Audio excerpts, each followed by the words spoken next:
Give me 1 second. There we go. Right.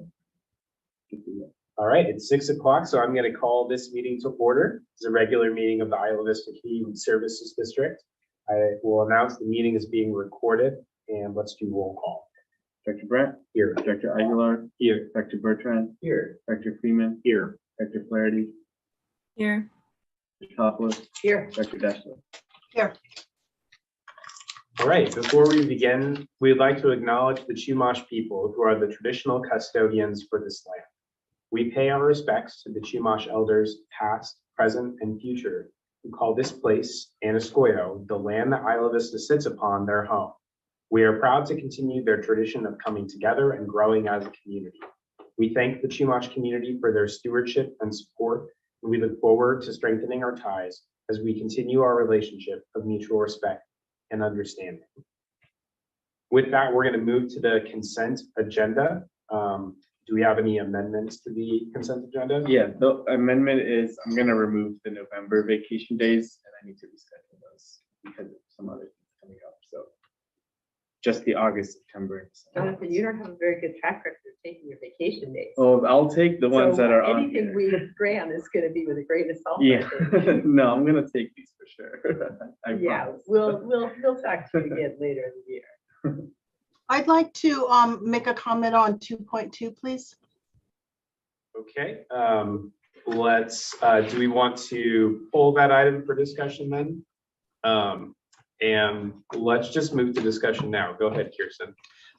Yes, thank you. I wanted to acknowledge something that Director Topliff was just talking about, that that Jonathan, you had several vacation days in the past 2 months that due to circumstances beyond your control, you were not able to use. And I just want to make sure that those got put back into the bank and that you didn't take those days officially, since you were working during that time. Thank you. Yeah, I actually realized that I had written an email to you all about this and I never hit send, but it was just breaking down, like, here are the days I didn't take that I was supposed to, and they're going to transfer into these new days. So I do have that accounting of what Okay. was Perfect. taken. I just want to make sure that you're that when you are not, that when you take your vacation days, you actually take them, and you don't take them and then work half the day and then end up taking them, because that's not fair to you, and that's not a true vacation. Thank you. And that's actually one thing I had put in my emails. I had gotten August 29th approved, but I'm going to work that day for our parking committee. And then I'm just going to work the whole day instead of, only doing half and half. So that's what I'll send you all something about that. And I'm doing the rest of the week as a, nice instead. I'm taking the 29th off. Okay, perfect. Thank you. Okay, any further comments on consent agenda items? Is there a motion to pass it as amended? I'll move. Made by Bertrand. Is there a second? A second. By Topliff. Is there any public comment on the consent agenda? Not seeing any. We will go to a roll call vote. Dr. Brandt? Yes. Freeman? Yes. Topliff? Yes. Flaherty? Yes. Bertrand? Yes. Aguilar? Yes. Deschler? Yes. Motion passes. So now we are going to move to our first item, which is the budget hearing, consideration of the fiscal year 22-23 budget. And before we get into it, I just want to say a big thank you to Ethan. Led this year as chair of the committee, and I think that we got to have some really great conversations about the direction on a lot of things, and just a big thank you to our staff for all their work putting this together, and for articulating all of the different aspects of how we spend money and where we can spend it better in the future. So I'll hand it over to Jonathan to present this. Great, let me get my share screen switched. I want to make sure I have the participants thing open in case new people join. Great. All right, so this is our budget letter for 22-23. So I'm going to present the main parts of it. yes, this is just an overview of the district. We have it in each one. Okay, so this just hits the highlights. The revenues this year, again, the highest revenues we've ever had, $1.8 million. We had a growth of 14% in the utility user tax from what was budgeted in the last fiscal year to what was budgeted this year, and that's pretty strong growth. This year, we're going to use 129,000 out of the 200,000 usually available from UC Santa Barbara. It's a smaller amount and used for different purposes because the interpersonal violence investigator program is not working. So that 129 is for the safety stations and the community festivals. We have our usual 15,000 in revenue for our exchange agreement with the county for this room and managing the space and the rent in exchange for the rent. We've got the STEP grant incoming for another, let me just admit somebody, sorry about that. We have the STEP grant also available for 113,000. And we're gonna plan to use 186,000 from our fund balance for some specific expenses, community center equipment, the parking study, and the planning report. And then finally, as a new source of revenue, this is a new one for this year. It's going to be $10,000 from sponsorships for community festivals. So we haven't had a revenue source like this before. And finally, we're going to get funding for the parking study. That's planned, it's not confirmed yet, but this is what we expect to have from the county and UCSB as equal partnership funding for the parking study.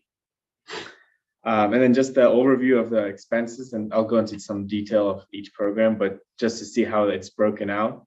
Community programs in the community center are in total 28% of our budget. And so that's a big number. It includes a lot of things. It includes community festivals, it includes the Compost Collective, and it includes the community center. So those are, each of them are large operations that establish programs. So that's the biggest area. Public safety is 5%. That's lower than ever before. It used to be a much higher percentage, but that's because it's now only 100,000 for the safety stations program.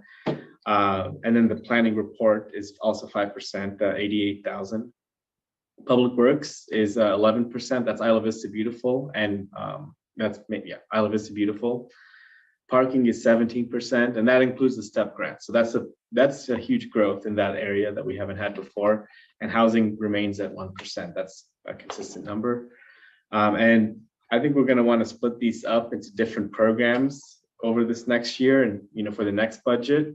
But because community engagement has always been part of the operations program, but it's becoming bigger in its own thing. So it could eventually become its own. But together they comprise 31%. So that's all our community engagement work plus all our operations and administrative combined is 31%.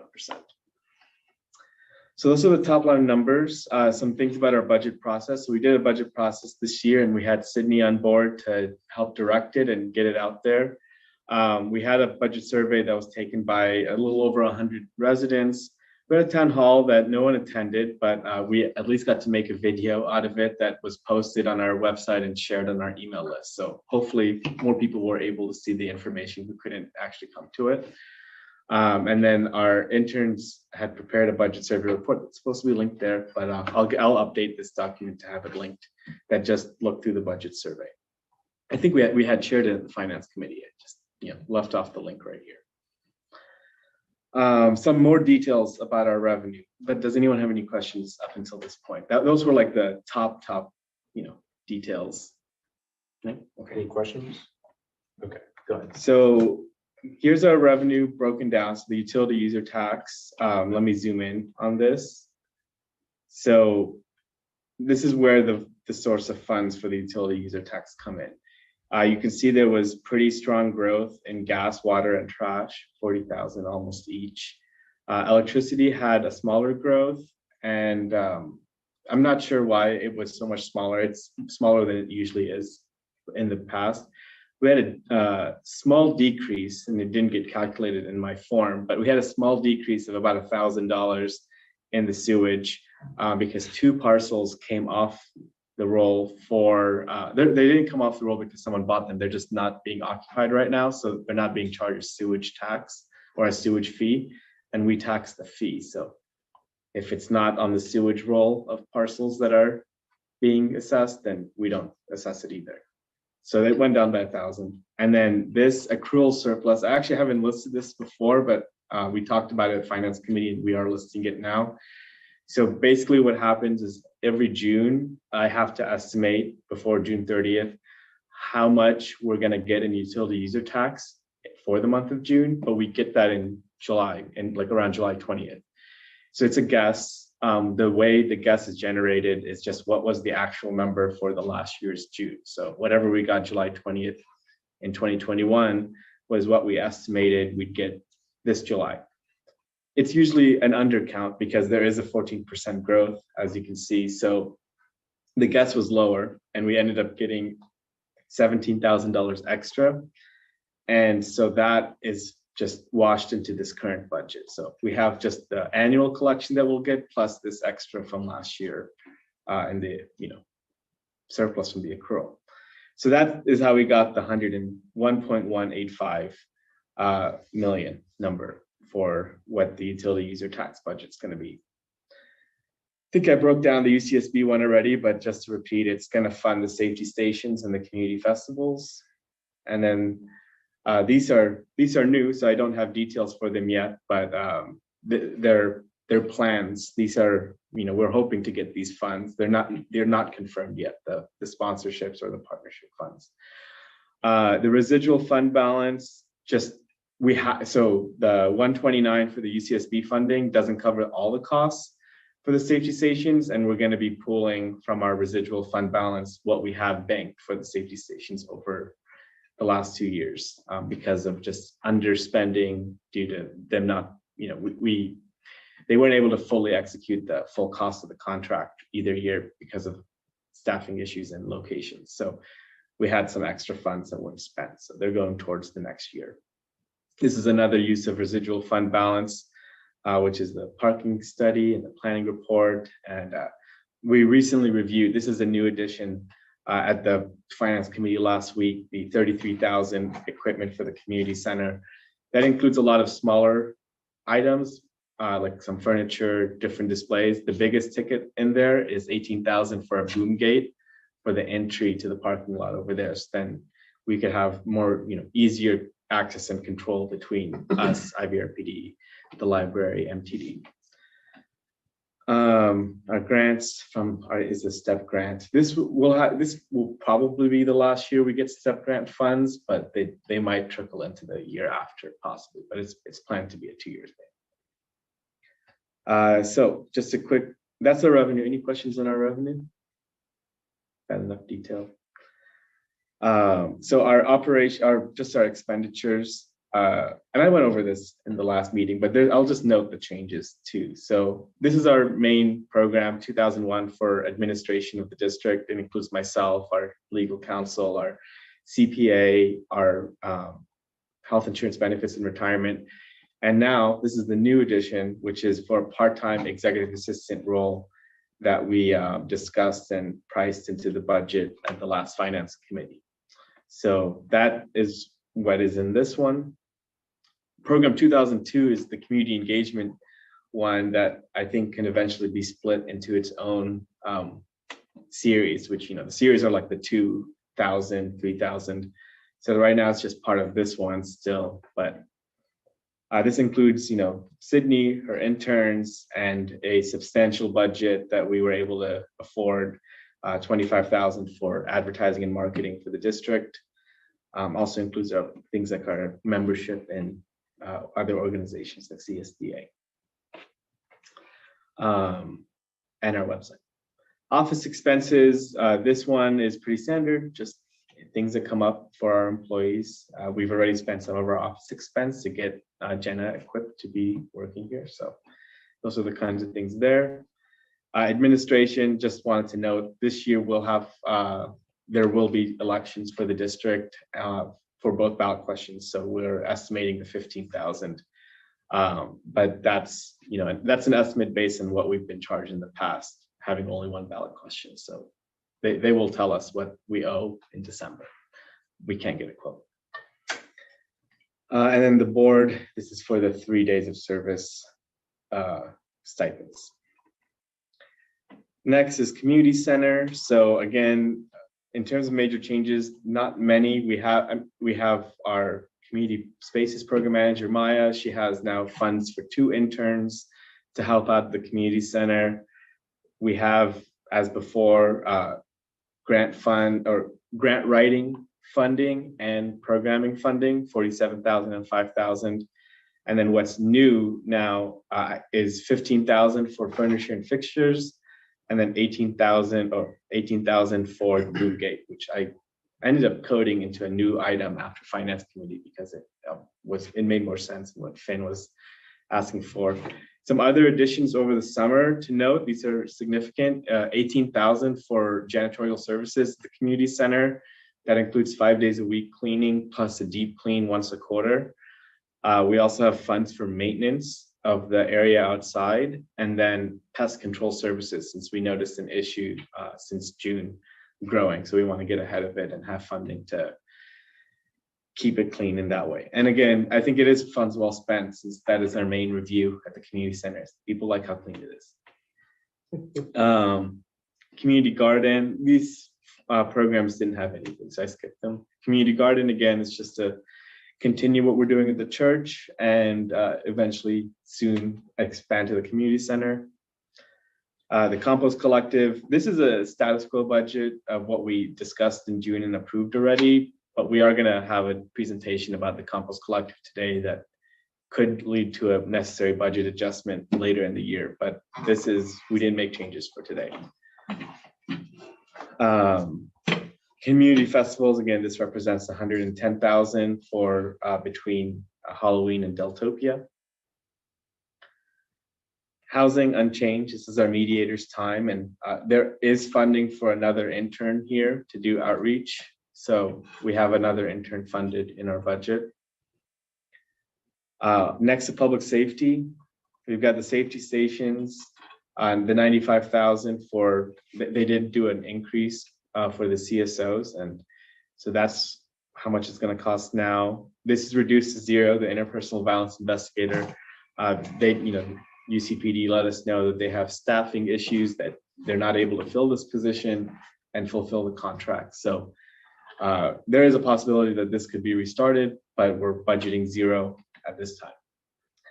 And then one point that was brought up in the budget process was to move the Survivor Resource Center funding and sexual assault services into the public safety program. So I did that. Parking, again, this is funding for year 1 of the parking study, which is about 80% of the cost, and the STEP grant, year 2. And then Isla Vista Beautiful, which is our newly incorporated program in-house, and it includes our program manager, Jenna, our labor force, and equipment, and all the things necessary, and some funds to hopefully bring back a work experience component. We have some funding for public art still, and finally, the 88,000 is the high-end cost for what this planning report might cost. We know that we'll probably negotiate this to a lower cost, but we haven't been able to do that yet. So we are putting in the highest number, and we'll go down from there as we negotiate it. And that's the bulk of my report. And yeah, I'd like to see if there's any questions. Excellent. Thanks for that presentation. Any questions from the board? Director Bertrand. Thank you. Well, I'd like to thank my fellow committee members for diligent work, Carrie for leading us, and Jonathan and your whole team.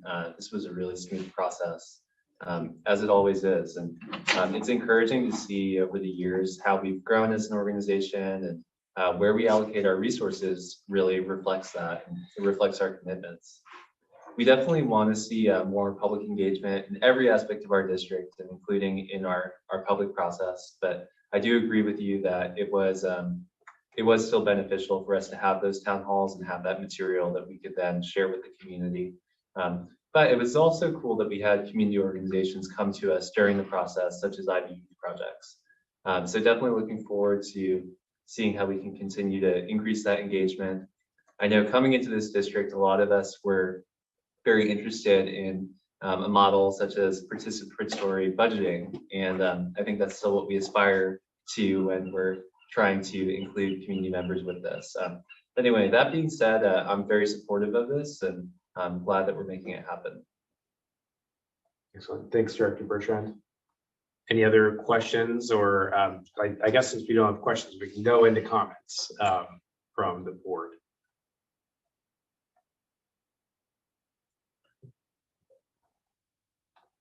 I think it portends a good year ahead. I wanted to just point out that we did not budget for any adjustment in Jonathan's salary. So that's still a little bit of an unknown. And then the projected wage for the administrative assistant is around $31 an hour. Yeah. And I'm not so sure that that's going to be a competitive wage and we'll be successful in attracting someone. So I feel like we have, those two little areas that we need to keep an eye on. Right. Thank you. And one thing I'll add that's related to this list is after we had done those two things, we did have a $2,000, $2,300 extra funds that we did not budget anywhere because we plugged these new things in and we decided to leave that for contingency. Excellent. Any other comments from the board?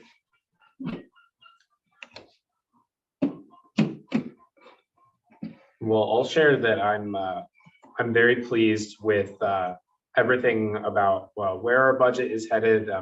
We have really strong revenue footing for what feels like it's been every year since we've been able to pass Measure R that we've found that this is a strong revenue source that is producing and is stable, and that's really helped us be able to expand and grow. And there's just so many great things that we're putting those tax dollars towards in this budget, whether it's the community center expansion of the equipment fund and continuing and expanding the programming that's offered there, the Compost Collective, which I'm sure we'll hear about more later in this meeting, our existing partnerships with UCSB and the faith community for the community garden at the Methodist Church, our transportation and parking planning processes, and our various different ways that we're trying to make Isla Vista safer, whether that is with the safety stations or whether that is trying to make Deltopia safer by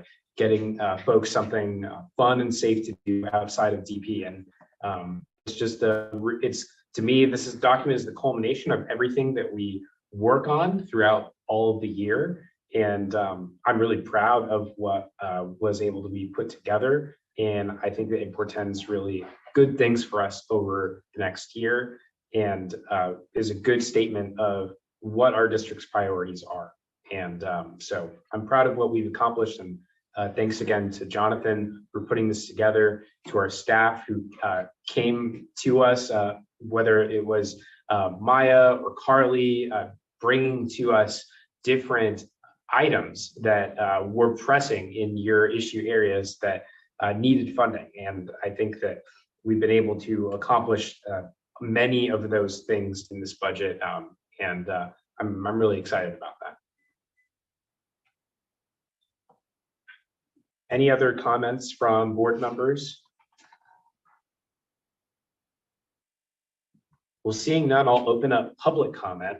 If you'd like to make a public comment on the budget, please hit the raise hand button or put something in the chat.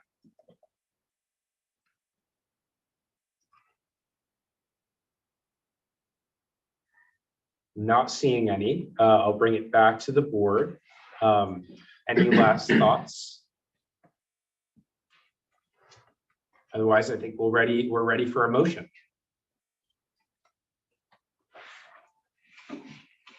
I'll move to approve the 22-23 budget for the Community Services District. Made by Topliff. Is there a second? I'll second. Seconded by Aguilar. With that, we are going to go do a roll call vote. Director Brandt? Yes. Freeman? Yes. Topliff? Yes. Flaherty? Yes. Bertrand? Yes. Aguilar? Yes. Deschler? Yes. All right, our budget is passed unanimously. Congratulations, and we're looking forward to a good fiscal year. All right, now we're going to move to our second item, which is Halloween planning 2022. Great, and I'm gonna pass it over to Sydney, and she is going to present this report that she worked on. I think this is her first formal staff report like this for the board, so I'm excited to see her presentation. Good evening, everyone. I apologize that my camera is off. Zoom is showing a poor connection. I'm on this hotel Wi-Fi. So just to be sure I stay logged on, I'm just gonna keep my camera off, but I know you all received this staff report, so I'll just provide an overview. So last year we held the first pop-up Halloween programming grants opportunity to fund just an array of different community Halloween events. We heard some really great feedback about this opportunity from the community, and we provided roughly $10,000 in funding. We provided grants to St. George Youth Center for a pumpkin carving contest, to UCSB's Associated Students EVPLA office for their Hunt the Loop event for Isla Vista youth. And then we partnered with Isla Vista Food Co-op to host a pop-up Halloween costume contest on the co-op's patio. And the costume contest drew in a pretty large crowd, and about over 50 people of all ages entered the contest for a chance to win the grand prize of $1,000. And then 4 runners-up received $100 in gift certificates to local businesses. And each of these events, they were free, they were open to the public. We held them outside, they were family friendly, and overall just, a fun time for everyone that was able to attend. We did quite a bit of outreach and marketing for each of the events, which included the door hanger, social media promotion, and press releases. So in addition to the Halloween events, the door hanger also had health and safety resources that were available in Isla Vista, which included the safety stations having extended hours from 6 to 2 a.m. on both Friday and Saturday evening of Halloween weekend. And then before I jump into kind of what our plans for this year are, does anyone have any questions about anything that was listed in the report? Okay, I'll keep going, but so we are just as committed to working with community partners again this year, and we've already begun to have some of those conversations. So we would like to host the pop-up Halloween programming grants again, but this year we want to start promoting the opportunity on September 26th, and funds would be distributed on a first come, first served basis. Last year, the opportunity was announced on October 15th, so it didn't allow for a ton of time for people to complete the applications, and I think we received a total of 3, which we funded all of them. So these events would be separate from, this year we'd like to host an array of different events that we're tentatively putting on Friday, October 28th. And they'd be separate from the grant program and cost roughly $2,000 out of the community center budget, which I've discussed with Maya. And her and I met to brainstorm some different ideas. So we're proposing a carnival style family friendly event. The time is still a little bit TBD, but probably around 2:30 to 4:30 at the community center. We'll have, just a ton of decorations, a pumpkin carving contest, live music, games, a photo booth. And I am meeting with St. George Youth Center next week to also talk about this opportunity. But this will lead to an evening costume contest event similar to what we did last year. It'll be from 5 to 7:30 at the community center. So this year we'll kind of have more of like a runway style show with an MC and different prizes for different age groups. Last year we didn't anticipate as many little ones attending, so this year we'll have age groups to kind of make the contest a bit more fair. And then the evening we'll move into the ecstatic dance event from 8 to 10 that the Santa Barbara Dance Co-op is putting on. So just as last year, we'll have, a pretty robust outreach effort, including the door hanger that'll be vetted by multiple partners and agencies that you'll see listed in the report. And then I've also outlined the budget for each of these and where the funding will come from. So the grant program will come out of the community festival budget. The door hanger will come out of advertising and marketing, and the events we plan to host will come out of the community center budget, like I mentioned. And then there's a list of things that we would love some direction on, but I will also just open it up to any questions. Thank you for that presentation, Sydney. I think I see Kirsten with a question. Go ahead.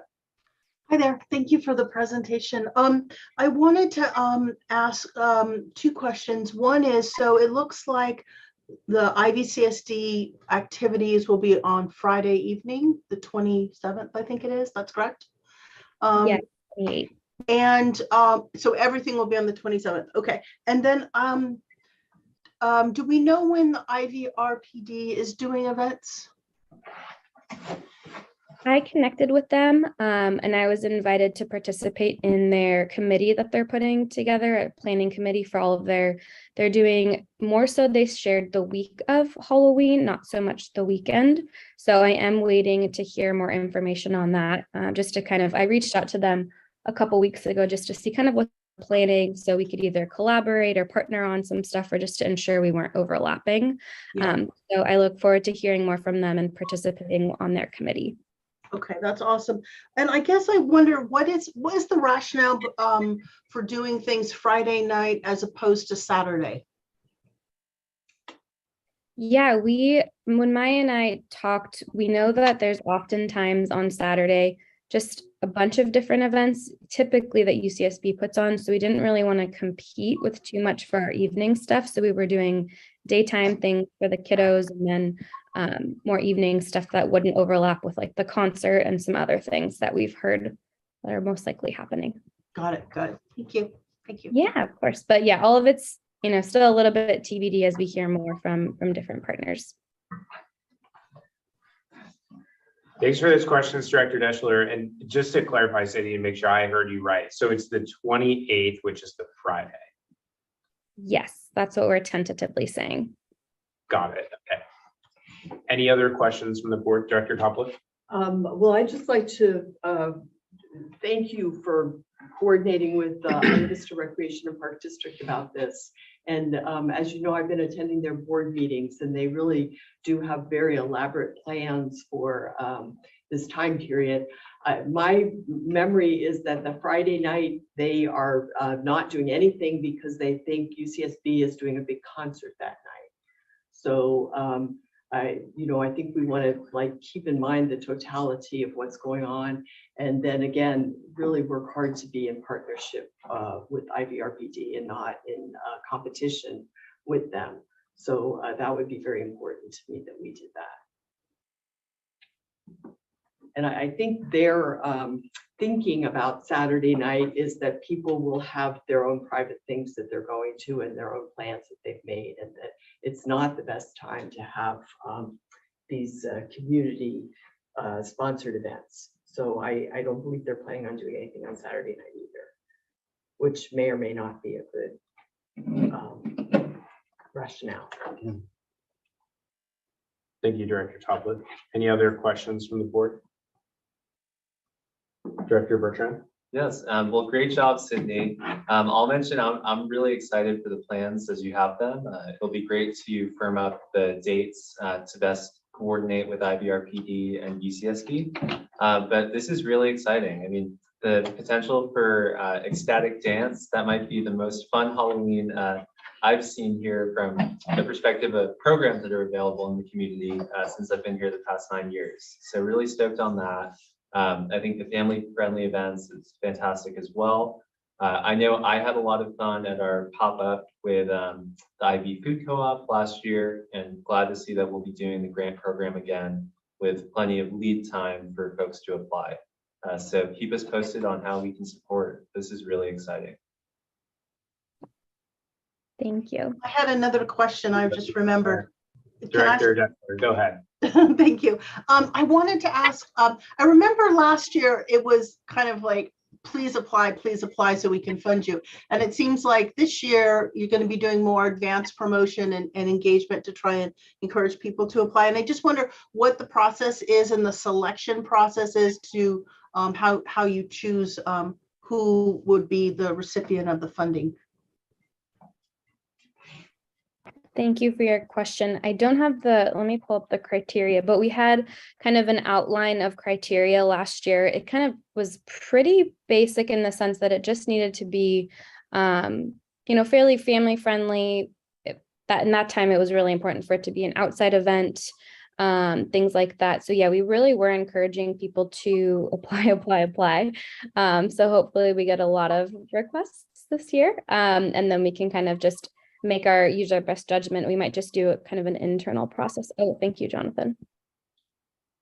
I was kind of planning on working with our team because it's nice that our team is growing. So we can kind of work together to decide which groups and how much funding to provide. And thanks for that, Sydney. I think that I heard you say earlier in the presentation to kind of people that apply sooner will have more priority. Is that right? Yeah, we're going to do it on a first come, first serve basis, but just to ensure kind of diversity and making sure we are, kind of covering all of our bases with the different grants that we provide. That's great. Thanks for that. Thanks for this presentation. I am really excited about what we've got in store for this Halloween. I agree that this is going to be a super fun event. And I know I had a lot of fun at the costume contest last year. My costume was not anywhere near the level of those that were even competing for the prize. So I think it's so cool, the level of effort that our community put in. And it really shows the hunger that's there to do something during Halloween. And unfortunately, just over the past number of years, Halloween really hasn't happened in Isla Vista. And so we know that in the past, there were unsafe behaviors going on, but more recently, there hasn't been any behavior at all. No dressing up. And I just loved what we were able to do last year. And I love that this event is going to feature that costume contest in a way that centers our local families and is family friendly for the kids, and also has that element of dancing for kids and adults as well. So I'm really excited at what's been put together, and just great job on this. I'm looking forward to spending my Halloween there. Thank you. We really appreciate it. Yeah, and one thing I'll just throw out real quick is, obviously all of us know that at the heart of this is not only community building, but also community safety. But I think it's important to say that just for folks who may be watching from afar or new to the conversation too. Halloween for decades has been a challenging weekend for safety in Isla Vista, and everything we can do to provide alternatives and to help rewrite the story and provide a fun and safe experience really helps make progress on that longstanding issue. So thank you, Sydney, for your work on this. Any other questions from the board? We'll open up public comment. Is there any public comments on this item?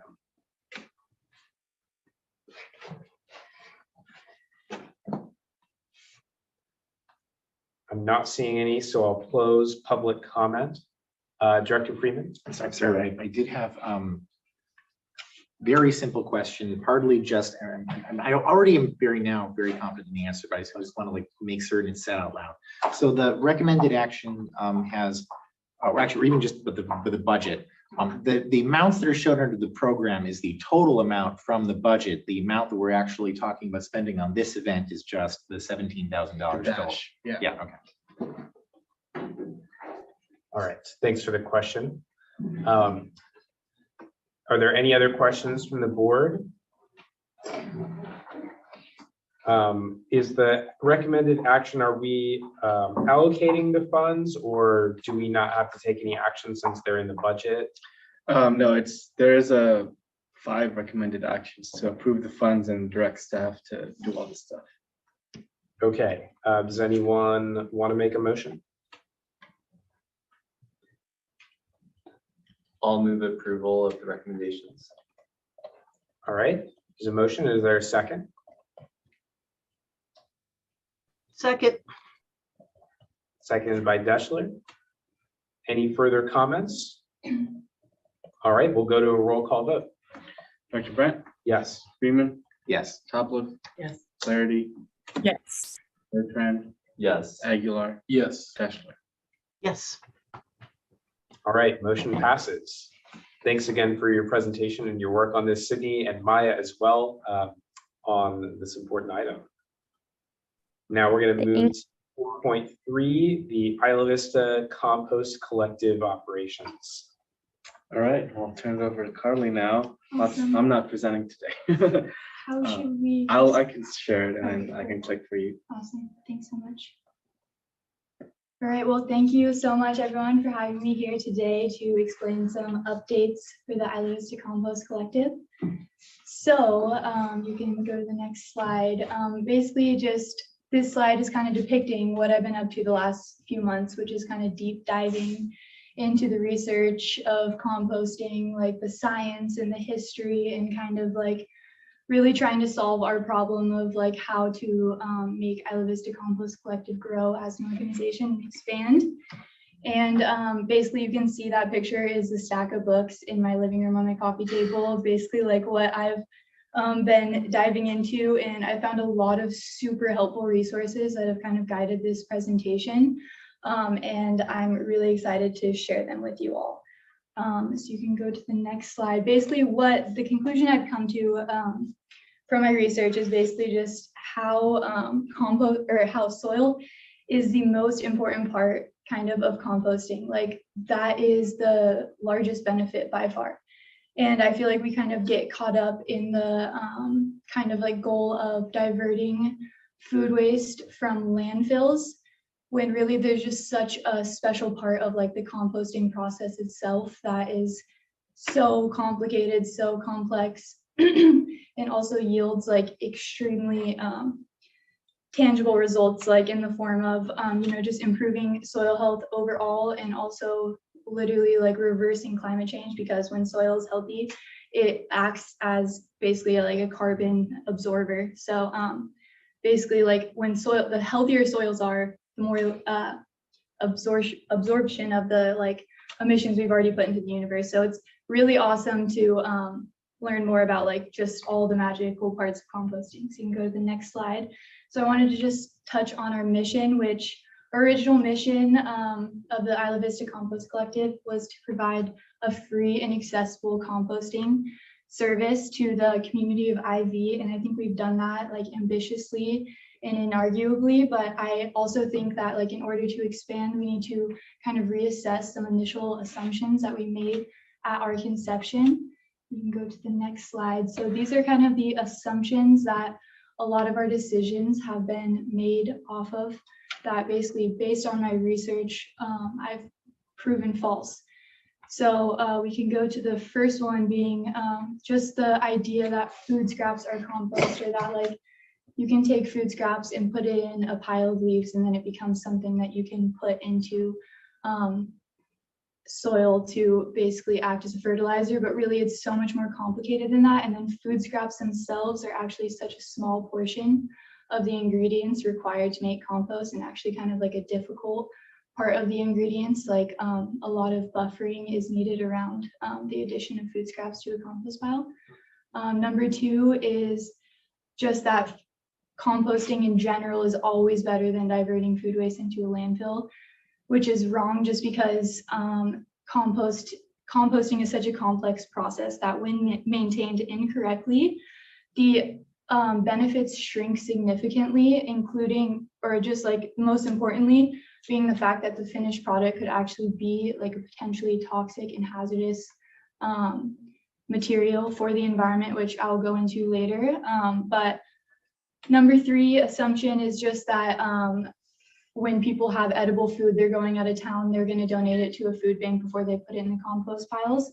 That was a false assumption, just because we receive so much food that could be eaten still, which is a problem, just because, you know, that's not really helping like food security, which is kind of one of our missions. And it's also just creating, it's part of the reason that our compost is taking so long to break down. And also just like the quality of our finished compost is lowered because of that. And then number 4, just the kind of the biggest assumption that led to this presentation, just being that like the actual collection of food scraps could be profitable or like could be beneficial without the actual quality or like product of the compost first being profitable itself. So I will definitely go into that later, but first I kind of wanted to just go into a theoretical, or basically my conclusion from all of these assumptions is just that we've made decisions based on these assumptions. 2 of them I highlighted here, where one in 2018, when we had just started, we started just discarding food waste we collected into marboard bins, which made sense because there was already basically a facility set up where the food waste would be taken and composted properly, like we had a guarantee almost. So, but in 2018, we started to drop off at community compost piles, and based on our assumptions, we thought, you know, composting was a lot simpler. And we thought these piles were, you know, could take all these food scraps, but that was kind of a decision we made off of a false assumption, because each of these compost piles only had like one person maintaining the entire compost pile, but they were also maintaining the whole garden. Like the garden was really their job, but the compost on the side. So that was an unsustainable decision. And also the decision we made recently, which was, you know, trying to let us grow by taking charge of community compost piles around IV and maintaining themselves to ensure a higher quality product. But really that kind of blurred the lines between us being a collection service and a composting service without us really expanding our resources. It kind of like what I'll go into is basically how like our intention is hasn't really like is not being now equated into like our how we're using our resources, because we're spending so much time collecting when really now we're technically a composting service as well. So next slide is just about, yeah, the intention versus result. Like we have all these amazing intentions and we've done such a great job with them. And intention, the same thing as effort. All of our efforts are amazing, but we're focusing our effort kind of on the collection and diversion of food scraps rather than like the finished product that we need first, which would be the actual compost. Next slide. So basically we've been measuring our success based on kind of our effort, which is like, you know, the amount of food scraps collected. But I think like a better way we could be measuring our results would be some of these things I listed here, like how many pounds of compost are we donating to the gardens? How, like, what is the quality based on these metrics? Those are just some small things that we can get into later, but just an example of kind of like how we're kind of measuring the wrong thing based on our success. Next slide. So here we have, basically I tried to like make a visual of like how a community composting operation runs kind of as a closed loop system. Like we have our inputs and our outputs, and it's kind of just going back to the fact that we are focusing on the wrong output, the wrong input kind of. And as you can see, adopting like the composting as well as collection kind of expanded us way more than we really thought we were like taking a bite out of. So go to the next slide. So this is kind of like an example of how it's worked out that way. So right now we're spending around like 80% of our time collecting food scraps and around 15% of our time composting. And you can see the rest end use being like the actual application of the compost to the soil, and then community engagement. But collection, like again, like the thing we're collecting is again just a small ingredient to the actual process of making a compost pile, and that's not even accounting for like what it takes to actually turn that ingredient pile into compost, which involves a lot of physical labor. But the collection is the food scraps, which is a super small ingredient in all. So every 1 part of food scraps we collect, we have to have 4 parts of mulch dropped off by Santa Barbara County. That's how we're getting it right now because it's free, and that's like our source of browns. Next slide.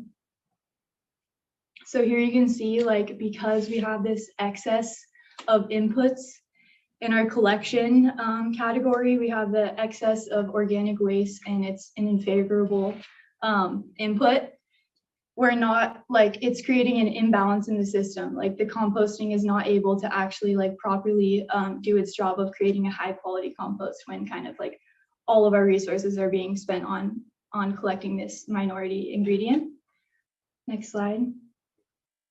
And so, yeah, again, here, I just talk about like what I learned from the textbooks I read, is particularly the one about community composting, is just that like in other cities, like the composters themselves, like the compost sites, like St. Mike's, for example, if it was ran by a compost organization, would be getting, the collection service would be paying them to take the food scraps because it's such like a unfavorable kind of ingredient to making like a high quality compost. And just like such a small part of what it takes to make that high quality compost. Next slide. So now I just wanted to go into a quick metaphor kind of about like the recycling industry and like what we can learn from them, because the US established like a robust collection operation kind of before we ensured that like we could actually manufacture all the recyclables we are collecting. So basically the result of that, even though the intentions were so good, let's recycle everything, all of us are throwing all of our recyclables in the blue bin, like happy that we can finally turn it into something new. But next slide kind of, and the reason this is a good example is just because you can see like both industries are closed loop industries. Like when they're working perfectly, they're all working together. And this is like how the recycling industry is not working together, is that they're collecting so much that they don't know what to do with it. For example, they used to like make money off of collecting, and now they used to make money off of selling their products, and now they're basically like having to pay a fee to drop them off in these places. And it's ending up as basically like a glorified landfill all over the world, and especially in like poor countries. And basically I'm just using this as an example, even though it's dramatic, but it's just that like, you know, like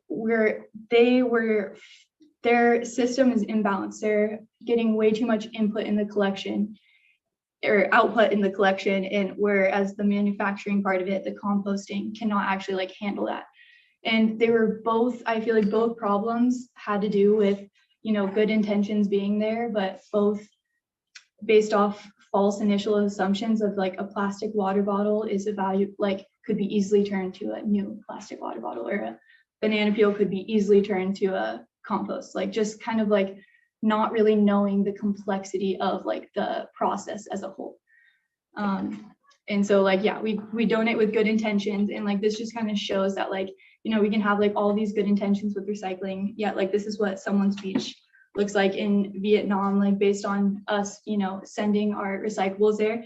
And the next beach kind of is a dramatic view of just like the beautiful Isla Vista, like the people who have these intentions to do like such good things, but just like without questioning these initial assumptions, like you can go on forever without really seeing it visibly, like it's not their fault at all. It's like just fully good intentions, but negative result.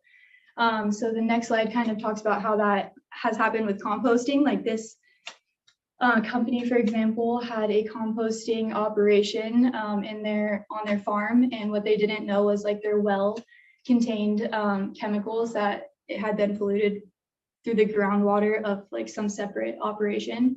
They sold like, you know, a ton of compost to all these different homes, and they put it in their gardens or whatever. And people are literally testing positive for cancer. It's like horrible. The impact of like just not like the complexity of the process, just what they use to water the compost piles to create the compost is literally creating like a poison, because like they didn't have all these like really perfect quality testing measures in place. And you can go to the next slide. So again, I just wanted to kind of like go over like, you know, that's where we are right now, but I wanted to go over kind of where we could be, like, you know, answering, kind of going into more depth about these initial assumptions. And go to the next slide. So just like, what is compost? Compost is like something that basically it's like the basis of evolution, if you think about it, because like, you know, microbes were the first living organisms on Earth. They ate dead stuff. Basically like everything exploded from these microorganisms eating dead stuff and then new stuff growing from them.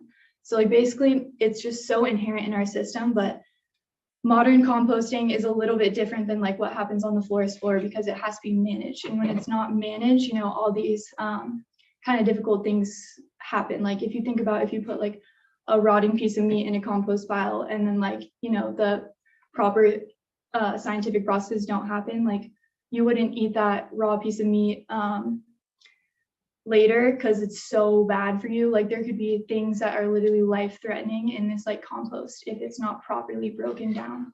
That's kind of where like the harmfulness comes from it. And then the misconception about food scraps is food scraps are, you know, the inedible pieces of organic waste that humans go through. So that leads to another conception of us getting so much edible food waste. It's that composting is supposed to be kind of for those organic items that are no longer edible to humans, but are edible to other organisms.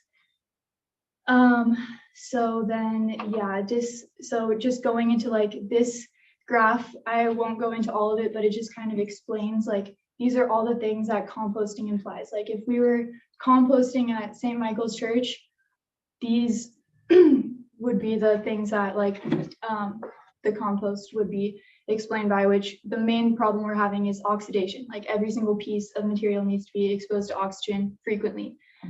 And when it's not, it's the reason that the benefits shrink is because it's like the same thing that's happening in a garbage bag in a landfill. You know, like if it's not receiving the oxygen, it's not doing what it needs to be doing to be composting versus just massive rotting organic waste, which is not natural. And this just also goes into more detail about just how complex the composting process is.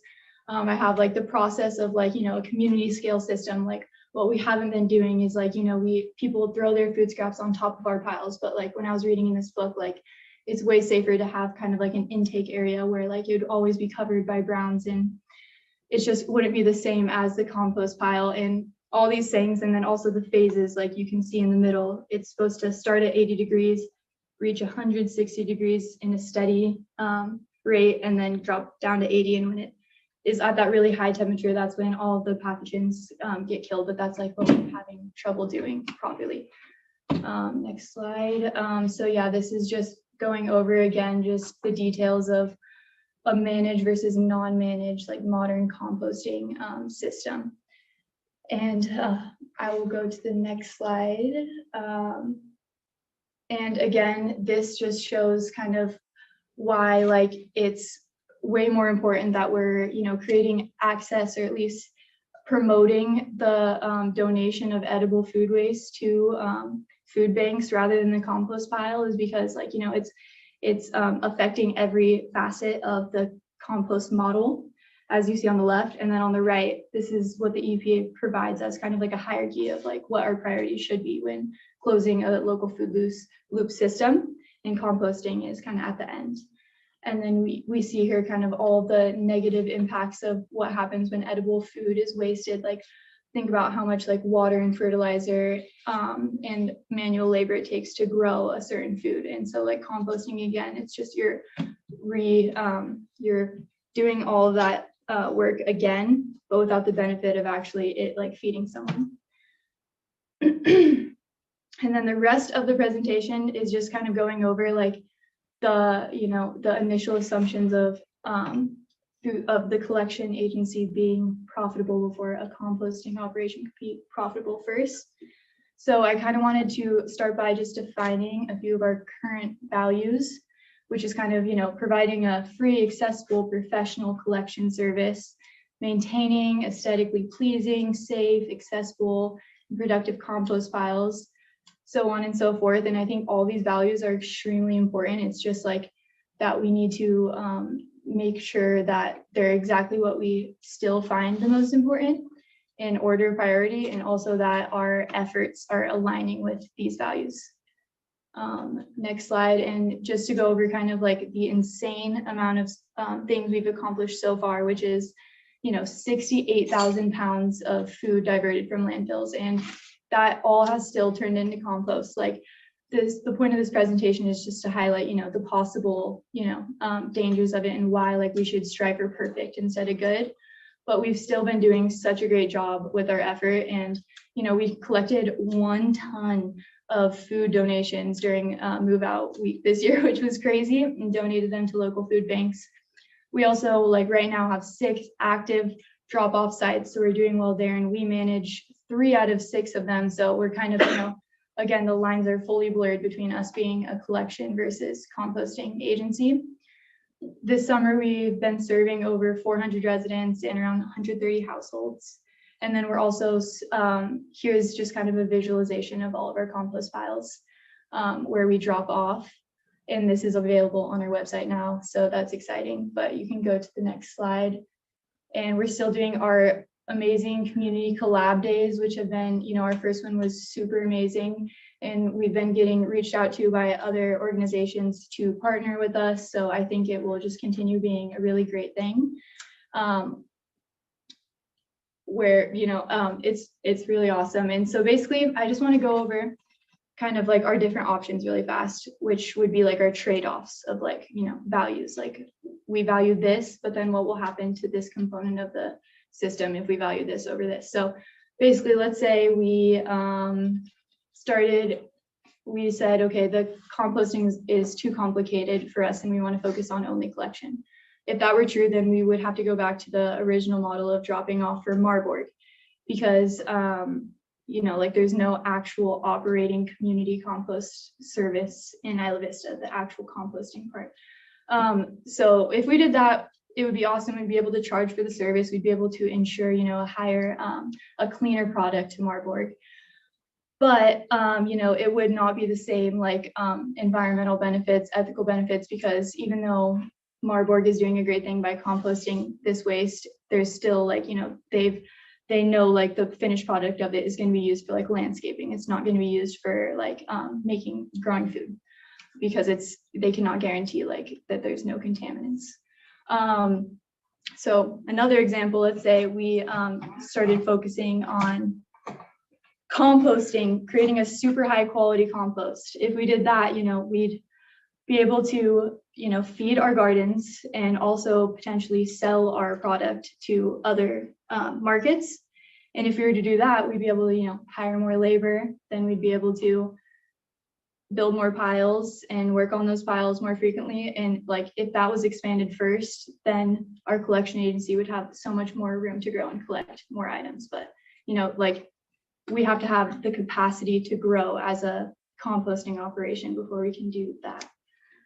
And this slide kind of goes over the different scenarios. If we were collection and composting, what would our resources be divided between if we were just collection, just composting? Go to the next slide. And these are kind of just some of ideas I have, like I am excited to hear your feedback and I'll be able to give more answers to questions of the different scenarios. But these are just some instant ideas I have. And my first idea kind of is to just, continue to close the loop, working at one part at a time and start with composting since that's obviously our main mission. And then I have some brainstorming, some stuff I think would be awesome to start up now, some stuff that I think would be awesome to start up in the future. And also just another thing to note, like I know you all are aware that I paused the collection service. And that's like something that I decided to do as we made these decisions, just because, we were getting like 500 to 1,000 pounds each week. So it would be another week, 2, 3, before I could give you this presentation. But I think that collection is fully like still on the table because I think having a composting industry without like a stable supply of ingredients would be partially difficult just to make sure, you're doing the most like streamlined operation possible. But I think if we were to do the collection agency right away, it would just have to look a lot different. With like we'd be collecting browns, like sawdust and leaves maybe from businesses, or we'd be talking to Isla Vista restaurants and getting specific ingredients based on like what we need for the compost pile. But yeah, so here it's just another kind of visual that you all can reference as we go over the questions of kind of the difference between like what our mission model would look like if we were doing collection, through and then giving our compost to Marburg. And then the next slide is kind of what it would look like if we were doing both. And I obviously think that both is an amazing option. I think that once we go over our values, I'll be able to come up with a way like more robust kind of plan and way more specific options. But this is just kind of to give you idea of like how it's working as a whole and where I think our opportunities for growth are. And then the next slide is my final slide, which is just like what are our future values, which is kind of what I wanted to get out of the presentation today. You know, is it sustainability? I know that's one of them, but is it increasing local sources of fertility? Is it creating access to compost? Is it creating high quality compost? Just kind of like after this presentation, what kind of things do you think are like the most pressing to our community, or like maybe the first steps we need to take to create like a larger change? And I think that is it. Thank you all so much for listening. Sorry, that was a little longer than anticipated, but I'm open to answering any questions you have. Yeah. I think that might have been the most detailed and informative presentation I've ever seen in the public meeting. Thank you so much for sharing all of Thank that. you so much. I feel like I just got a master's. I do too. You know, it's funny, Carly, because you had the slide early on about the book, your stack of books, and I was like, oh, I recognize that book from a UCSD environmental studies class, but that was its own class. So thank you so much for sharing all of that. I think that That was amazing. very well describes Really well done. all the different conundrums that we're up against. So thank you for that. I'm glad. First, for the board, any questions on the presentation? Director Freeman. I want to verify. Sometimes we give these things like clarifying questions. I mean, so I can ask any questions I have for Carly, or is it specifically like I didn't understand slide number 4? You can ask any question. All right. So first of all, I want to say that this one thing I really liked about this presentation that hasn't been mentioned yet is like at a very high level is that this is in some sense a very courageous presentation. I'm so happy that not only did you do it, but that we are here to receive it and that this organization works in this way, because it was essentially this presentation of we were doing something wrong. And now we're going to try to do something right. And I feel like a lot of, I mean, whether it's in the private sector or in the public sector, a lot of times it's just like this digging in your heels. It was like, no, we're going to, and so this was fascinating and informative from that perspective of it. Also then this glorious opportunity now to figure out what to do correctly. So I have some questions, some that I brought, one that I brought, and then the new ones I got here. So first of all, just to get me fully mentally aligned with where I think you now are, is that, so, because I had previously been talking about trying to have people pay for collection. And so just to get me to where you are, one of the issues that I understand is that right now we're using all of the church spaces in order to do all of our composting and then all of our storage. And what I've heard is that the churches aren't going to be okay with us selling things from the church. And I don't know if that's something that has been analyzed or that's something that and that's tied into a question of if we really do start scaling this tremendously, where we're not scaling just collection, but we're actually essentially becoming like a composting organization, do we have space to scale into, particularly maybe space that's not churches? Mm-hmm. I think the first question of like, could we sell compost from these churches? We just started taking over the maintenance at the Methodist Church like a month ago, so I haven't had extensive conversations with Frank, but I think what I've received so far is just a lot of support. And then with Scott over at St. Mike's, I've brought this up to him before because I received the same kind of worry. And he said that like, yeah, as long as the gardens are doing great, like he's totally supportive of us selling, compost to make ourselves self-sustainable. So I think the churches are probably like, something that we're extremely lucky to have and something that is like very endlessly supportive of us, which is awesome, the two churches. And I think in terms of expanding right now, like I have two options just off the top of my head, which is greenhouse garden projects. They're open to starting a worm bin operation, which produces like the highest market value compost product, technically, the method of vermicomposting.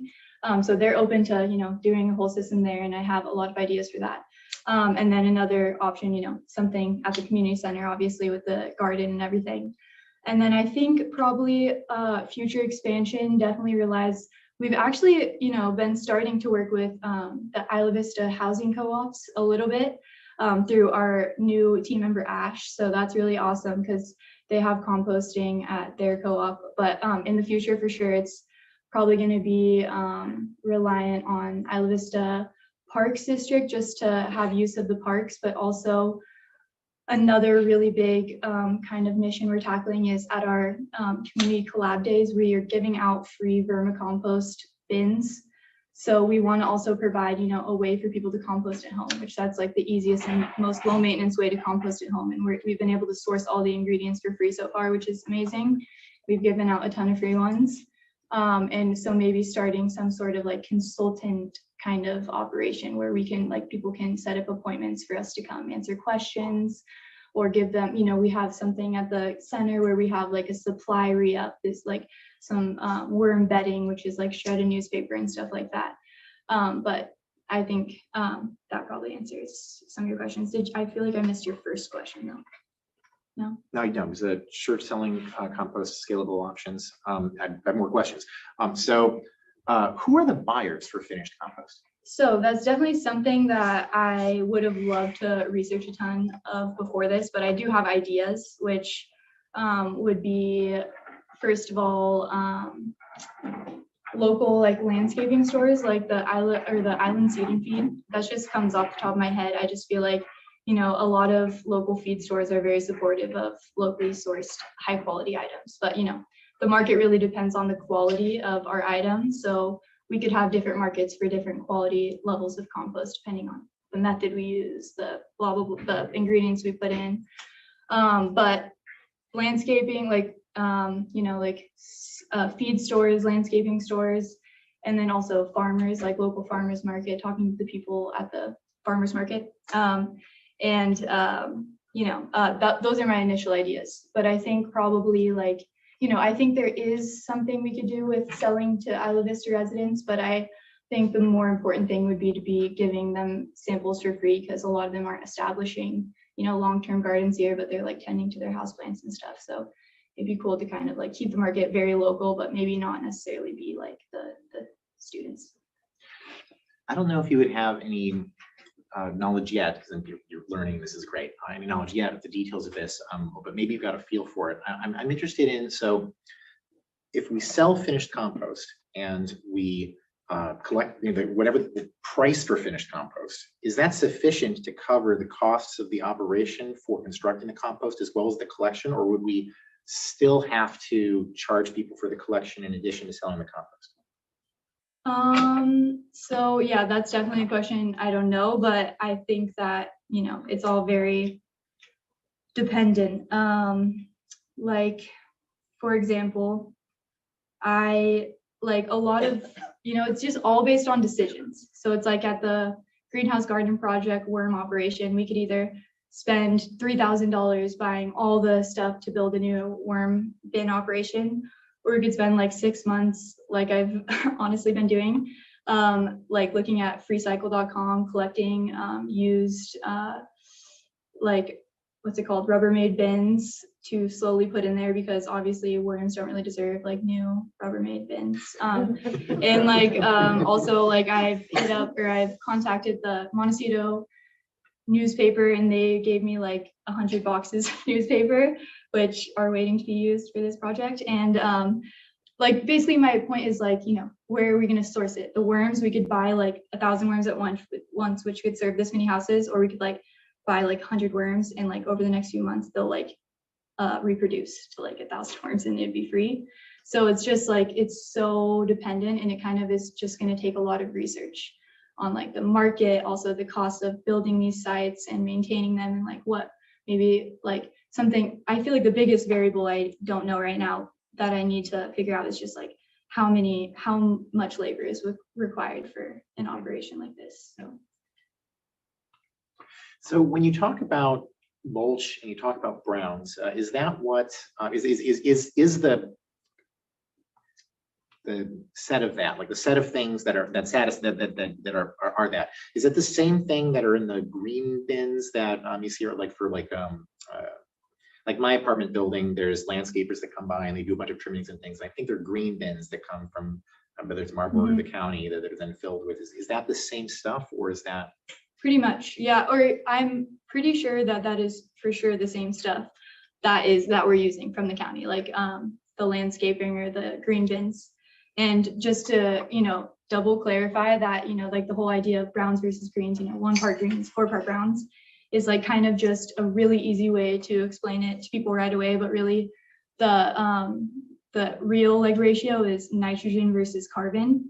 So that just gets so complicated because like, some dead plants when they're dead have way higher carbon ratios than when they're alive, whereas some 2 alive plants have different ratios of carbon. And so it literally just depends on the actual plant that like, the food, the watermelon, or if it's a leaf or whatever, it's like not really the color like they make it seem. It's just supposed to be kind of like, it just tends to be like things that are more mushy and green have higher nitrogen, and things that are more dried out have browns, if that answers your question. So we do source all of our stuff from the green bins, which is full of trash all the time. So we like have to hand pick it out. Yeah, just the fact that it's like so complex, like we're doing it sort of wrong because we're just taking this pile of we have no idea what it is mulch from the county, and then mixing it with we have no idea what it is food scraps from Isla Vista, and just trying our best. But like the main kind of thing is that I think I forgot to mention is that like composting can happen in like 1 month, and we've like never had it happen in less than 6 months, because basically if you miss like the mark in the first few weeks, like the sanitation process takes way longer, and you want to make sure, that's what I was saying, like our efforts are not for nothing. We've been making sure it's good, but it's taking so much longer than it needs to be.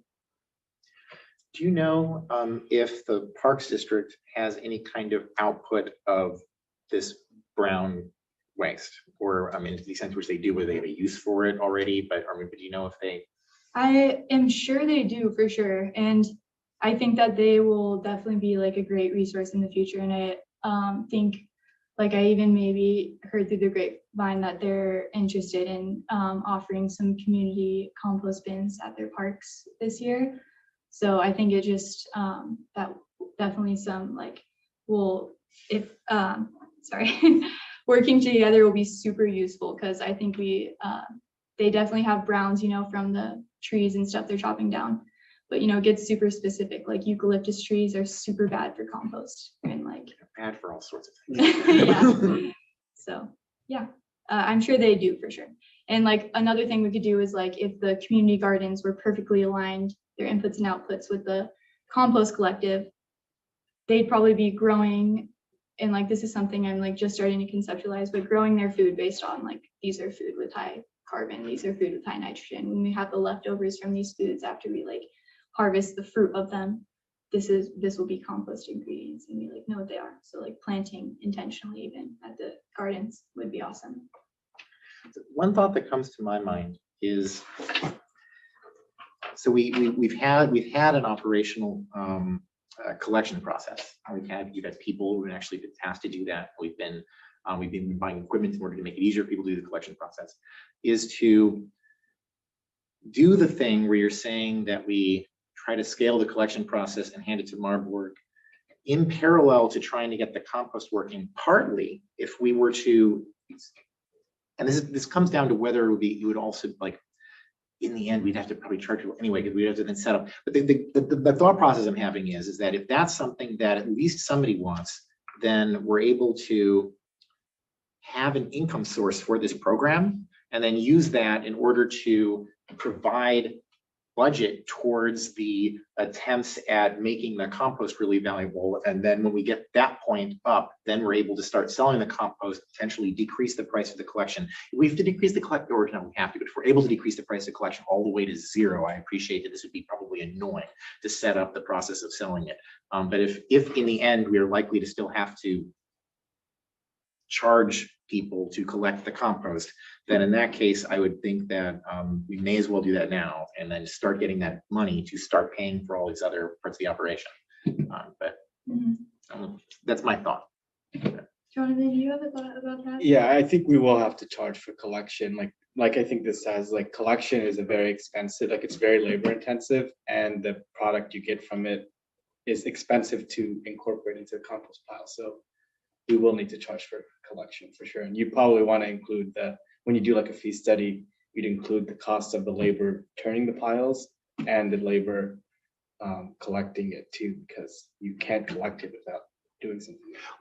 For all I know, finished compost is as valuable as gold. So Yeah. you sell it and pay for everything else, right? Yeah. So that's why- And I think like you're onto something for sure with like, maybe you starting our food scraps, our dirty food scraps kind of collection service, and then giving them to Marburg, which can industrially compost them. It doesn't have to be as, specific, just to fund kind of our expansion of operations.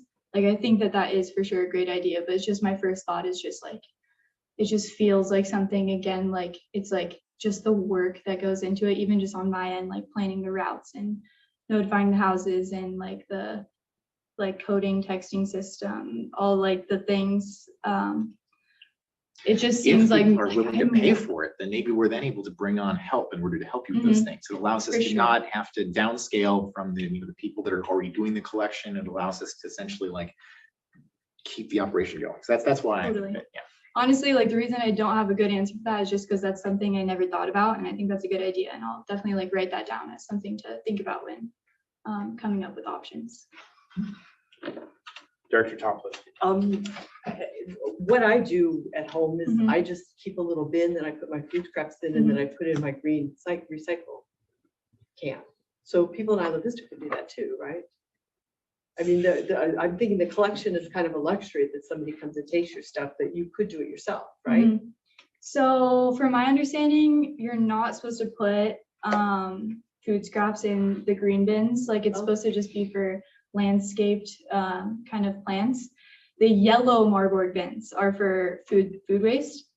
And I guess like something also interesting to think about, as our collection agency as a luxury, like it's totally right, because right now, from my understanding again, is that all of our trash in Isla Vista they have a new system right now where they're sorting all of our trash. Like all of our compost is already being taken from our trash and sorted at the facility right now in Santa Barbara.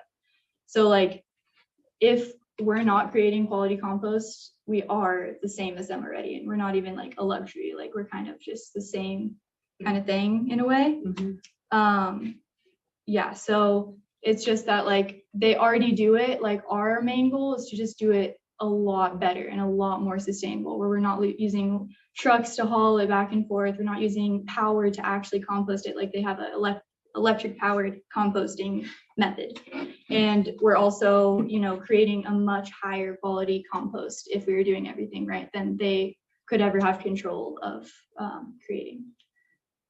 So yeah, it's just right now, basically people's food scraps and their trash in Isla Vista is already kind of getting composted. It's just like one of the articles I linked here, it just like scares me to think about like if this like actual composting company was unaware of like their water being polluted and that being the one thing that like is causing people cancer now, that you think like there's no way like a light sensor system at our county facility could like really, make sure that this banana peel isn't covered in battery acid.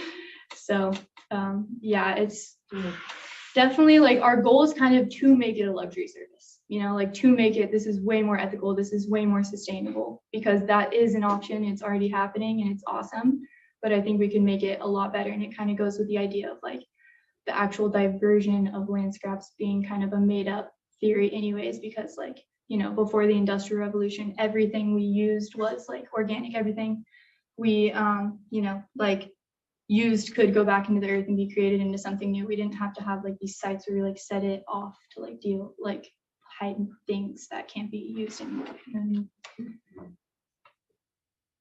I again just think that this is such a good presentation of the problem, and I really love that you use the metaphor of what's happening with recycling. A good example of a system that has become unbalanced. And when I hear you talk about getting to a place where we are more rebalanced in our conversation here, seems like the answer is to be focusing much more than we are right now on the actual process of composting itself. And I know from when we've talked recently, you've mentioned that you've been in touch with other compost collectives throughout California and the United States. How do they approach this issue? So yeah, that's definitely something that I'm in the process of learning, and it's like actually very confusing to me still, because it's like I haven't had any one-on-one conversations with these groups, but I do go to a monthly meeting, which is kind of like a leadership group of all the California composting organizations. But it's kind of just talking about like they're on action items. They're not on like, oh, this is like a workshop once a month, you know? And then also like researching other operations. A lot of the time, like I just get stuck on either like seeing their website, which is like obviously going to be listing all of their like accomplishments, or seeing like a news article about them, which might have been a mistake, but it's obviously going to be like not the whole story, bias mistake. So it's like hard for me to really see like exactly like what did, like for example, LA Compost, they're like probably one of the biggest examples I've been looking up to. They started off as a collection, ride around on bike operation, and now they're just composting, just drop off and composting. And they just said like their reasoning for that is just that with the sprawl of LA, it is unsustainable for them. But like obviously it's obviously a more complex issue, and they've chosen to do this, and who knows what they're thinking now, if maybe they should start collection or not. Like they're, you know, a huge operation. I think talking to them would be very valuable, but I think the main kind of takeaway from this is just that like I think everyone's learning, because like I think, like I said, modern composting is such a new concept, and it's like we didn't even have a word like for composting, you know, like a few hundred years ago, just because it's just like what happened. So it's like now we're kind of having to take these extra steps, but I think we're all learning, and like I think there's definitely models to look to, but there's also like we could become the model, maybe be like really questioning these initial assumptions.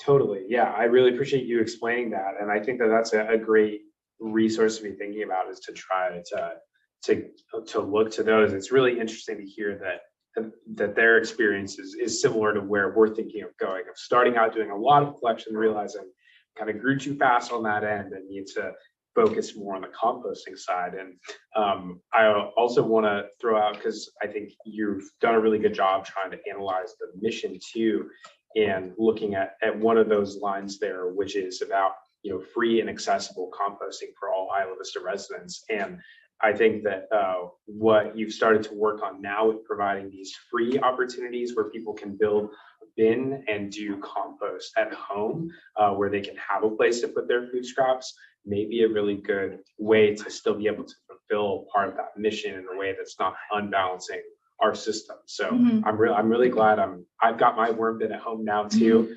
It's been doing good. They've been eating lots of spinach lately. Yay. So That's awesome. but I think that that's a really good way to still stay true to the mission while also being able to focus on the things that matter, right? Because it sounds like with that, whichever option or scenario we all sort of choose to move towards, there's going to be a lot more focus on the composting side than there is the collection side, that at least than there has been in the past. Is that right?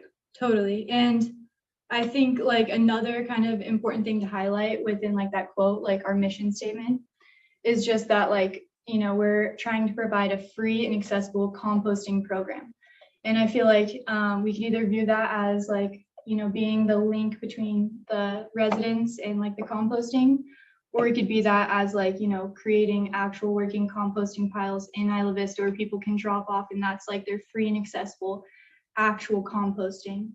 Or it could be like the free and accessible like point, like Ivy residents to Marburg, you know. So it's like, I think we could still be free and accessible as a composting program. I just think we were too focused on being a free and accessible collection of food scraps for a composting program. You know what I mean? Absolutely. No, I think you put it so well. And I think the last thing that I'll just mention or question for you is, have you done any research or heard about if there is any funding in the climate legislation that would affect compost collectives? So yeah, a law was passed recently in California, SB 1383, which is requiring basically edible food recovery and also composting. Santa Barbara County, all of this is just based on my understanding, but this is like what I've researched and come to find out that like, because of the facility we already built there and that had been a plan for a long time, like we already far surpassed all of the goals of that law. So like any of the goals that our county is going to put in place now is just going to be like out of the goodness of their heart, almost like not because they have to, because of the law, like they're already good under the law. So like, but that being said, I know Cal Recycle has a grant, like I think a huge political movement right now is trying to get community composting, like what's happening in Isla Vista at the churches, to be looked at as the same as the industrial things that are opening up in counties. Like right now, a lot of the legislation's being passed, like only accounting for those and not really like thinking about these. So like, I think a goal would be to really make sure we're heard as like an important part in Santa Barbara and make sure no ordinances are getting passed that like, you know, all food waste has to go to there. But I think the county is still supportive of us doing this. And I think the Cal Recycle, again, has funding for like the meeting I go to, they're trying to figure out, like they're negotiating kind of funding with Cal Recycling right now, where I think it's $1 million grant for all of California community composting operations.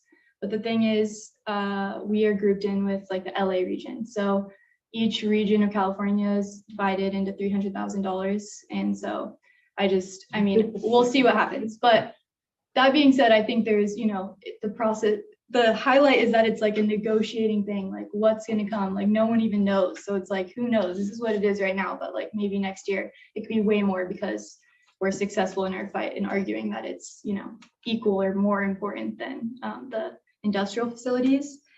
And I've already been getting calls from the county about them being very supportive of us starting an edible food recovery kind of operation, because even though we none of the Isla Vista businesses, like qualify to have to give out their food waste under the law because they're like, I think maybe too small or something.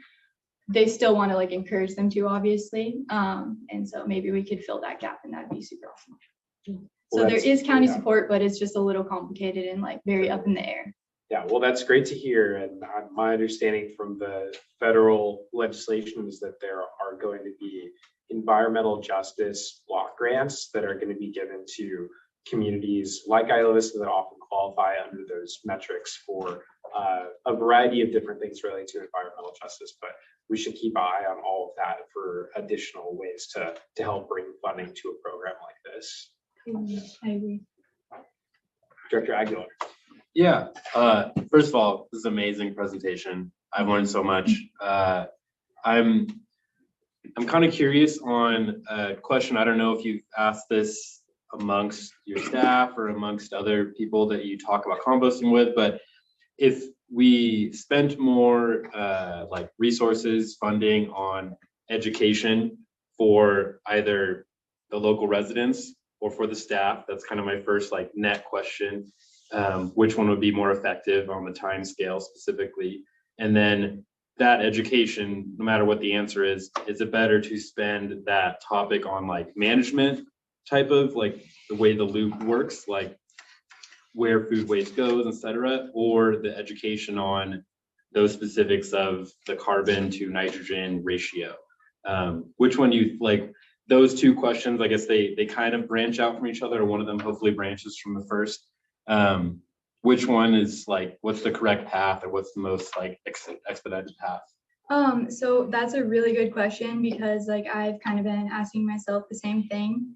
And like if one of my last slides was the plan of action slide, and it kind of goes over like, you know, we could either attack all of the 4 components of community composting at once. We could start with one and go around. And that's just kind of been my idea right now. It's like maybe we start right now with our team, and then, you know, we go to meaningfully amending soil, and then we go to like attacking the education of the community. Because the only reason for that is like, I just feel like in the process of educating our team right now, like over the next few months, if we were to put that first, like at the same time, it would be me like creating kind of like an outline for what that would be like. And like that, there's so much work that needs to go into what that is. So I almost think it'd be like a trial run, like a way to set up a system that could be replicated. Because we know in Ivy, obviously every 4 years, like a majority of the people leave. So it's like, no matter what, it's going to need to be a system that needs to be replicated.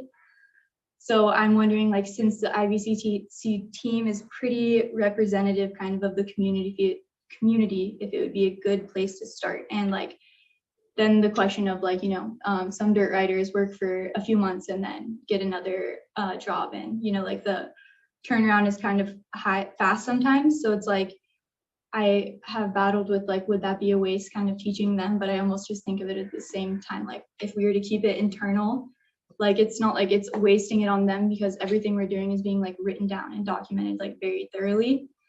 And like, if let's say, like, for example, of this presentation, when I've been doing this presentation over the last 2 weeks, and like I have not finished until today, because every single day has been a new presentation, because like I learn something new every day. So like I can't imagine what it would have been like in a week, honestly. And so like that's kind of how I'm looking at it with like teaching the team. I feel like I'm going to be coming up with like very new things and like trying new things, and like I just think that might be better to like buffer with the team rather than the community. But I think it's like, that they're equally as important for sure, because like, if the community was educated, we would not be getting edible food waste, we'd not be getting contaminants, all this stuff that would make our job a lot easier. But I'm just like, I'm also on the same page as you of wondering kind of what comes first, but those are my thoughts. Okay, yeah. I mean, I like my day job is with UCSB, and so I constantly am observing like a research institution and stuff like that. And we have Bren attached, and I'm wondering how many people from these like higher areas of academia have caught on to this remarkable service and thought, I want to be a part of this. I'm wondering how many researchers are thinking this should be my dissertation. And to make a bad pun, it's fertile ground for writing. You've made a 46 slide presentation only in 2 weeks. That would take me a much longer time period. But yeah, I'm curious, like what opportunities, since we're so neighboring and so much of our staff is connected to UCSB and all the history of, environmentalism here, but also Bren focusing a little bit more these days on business and environmentalism. This seems like their dream project. And I'm wondering how many of these economists in Bren might be looking at this project, or maybe they're not aware yet. How do we make them aware, and how do we utilize those great minds that are next door? That is also a really great question. Something that's been like top on my mind is like, I've been reaching out. I've reached out to environmental studies or maybe biology professor who's like focused on soil research. So that was one, and their answer was just that like they don't have like the funding to like fund this extra research project. And I've contacted basically a few, like I won't go through them all, but like I think it's like kind of the same situation of like, this is kind of bold to say, but like intent versus result with like the UC system, like just that like they do have to have all these, like they have to have extra resources to take on something like this. So it's like I'm trying to get in on it beforehand, like maybe they have a gap, like we don't know what to do here, so let's fill it in with this. Like, so that's why I started reaching out early this summer. But I think it's just a lot of like, they have expectations and they're so busy, and like I really think that that is actually like I'm saying the difficulties of it right now, but I think that it's the only way to success is to working with UCSB, working with the insane like resource we have there with all the labs and microscopes and testing. And I think that it's totally going to happen, and I just need to get the word out. And like maybe the soil scientist like has seen our compost files and he's like, oh, maybe they aren't that good, like maybe he already knows somehow, like maybe we need to like prove ourselves to make it worth it to these people. Or and also like I think that Bren is like I just think it's a really good resource and a really good opportunity, and it totally could happen. It just is probably going to take some time, and like might require us or myself to maybe apply for a grant for them to have like this research opportunity, or just get in early with the professor who's like writing up their syllabus and make it part of like a class project. But I definitely think that is a #1 end goal for sure. Thank you. Any other questions from the board? This is Kirsten. I have questions and I have comments, and I'm so scared that I'm going to be the curmudgeon of the group tonight. So let's just say maybe I'm channeling George. I don't know. But first of all, my gosh, it was a great presentation. I learned more than I ever thought I wanted to know about this. I just have chickens, so it's really easy for me. I just give my chickens all my scraps and I never have to think about composting. What I really appreciated about your presentation is that you talked about the values. What are IVCSD values? What is the point of the program?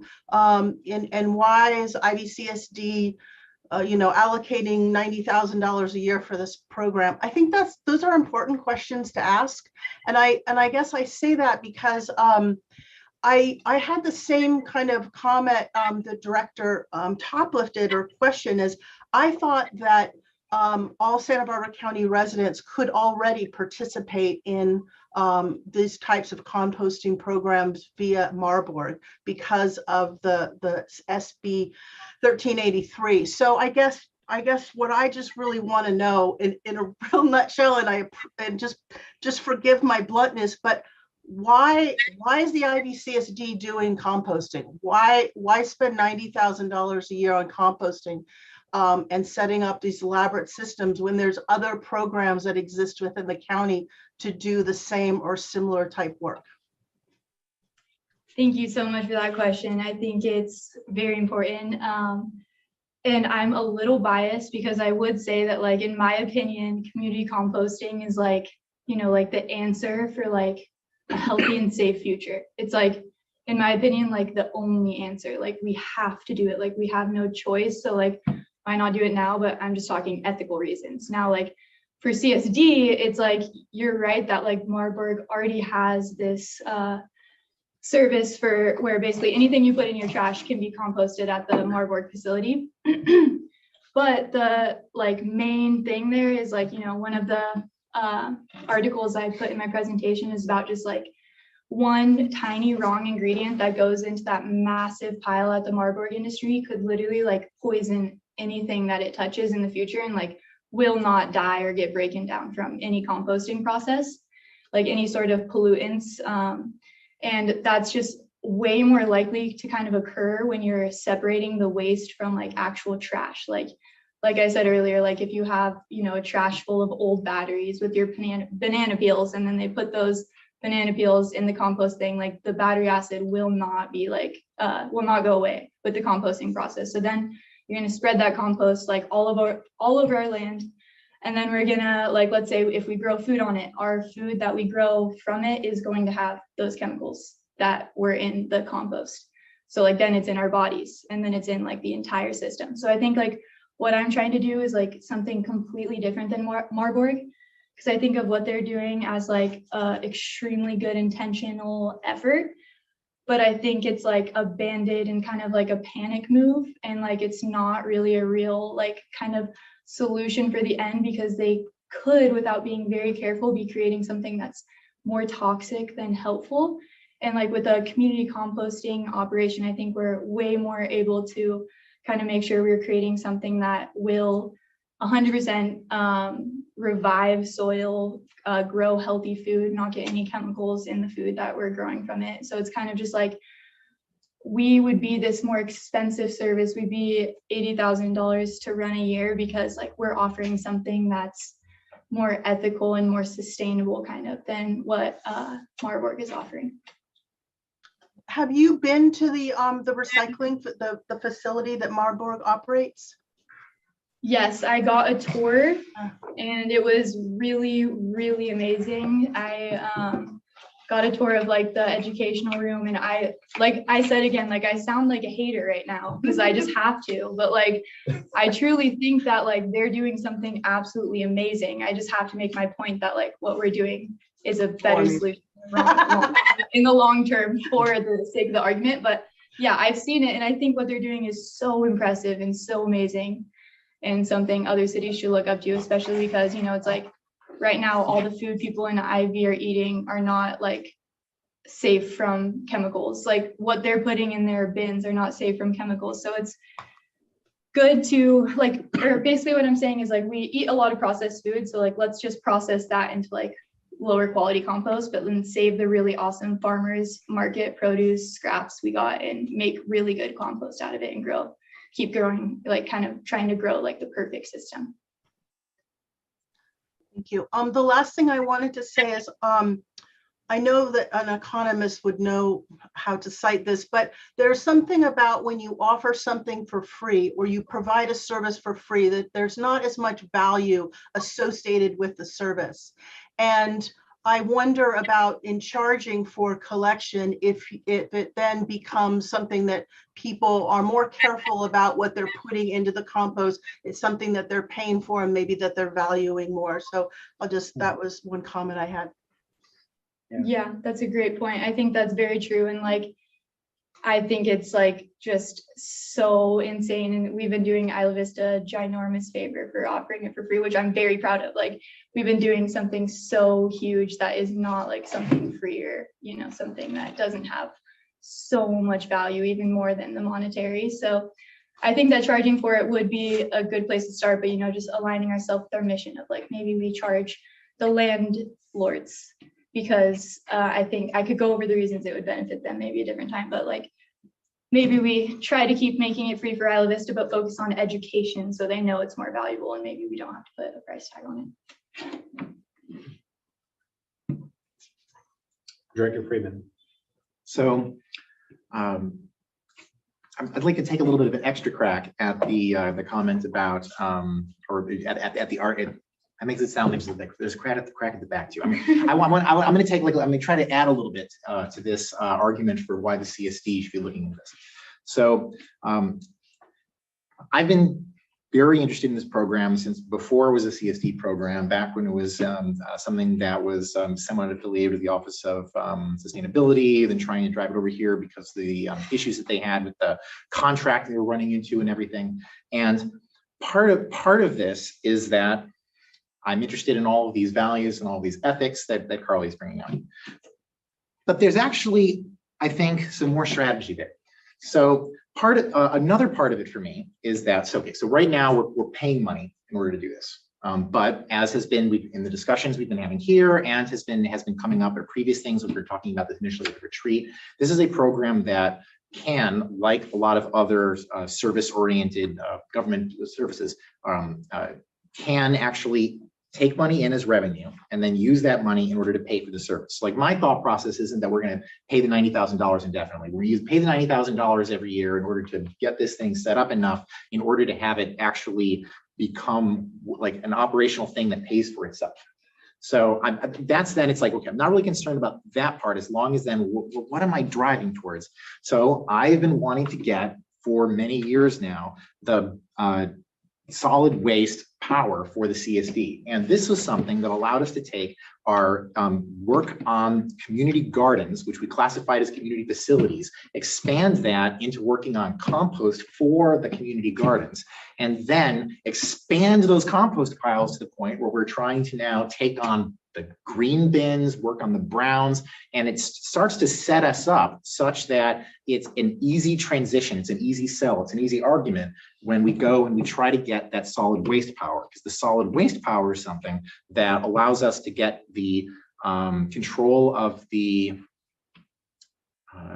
franchise agreement that the county has with Marburg, which community services districts, when they take those on, it actually provides, it's not the same thing as the, in my understanding, as like if we charge somebody as a government for like a service fee, we have to have that be like based on the fee agreements, we have to figure out a cost. We actually can make money on that franchise agreement that we can use for other related services. And we can also, there's all sorts of things that the arguments that I'd been having many years ago with county waste services of trying to get better composting in the area and other local control issues. Like I think it ties into all of these like local issues, like let's make a government here and try to do things issues.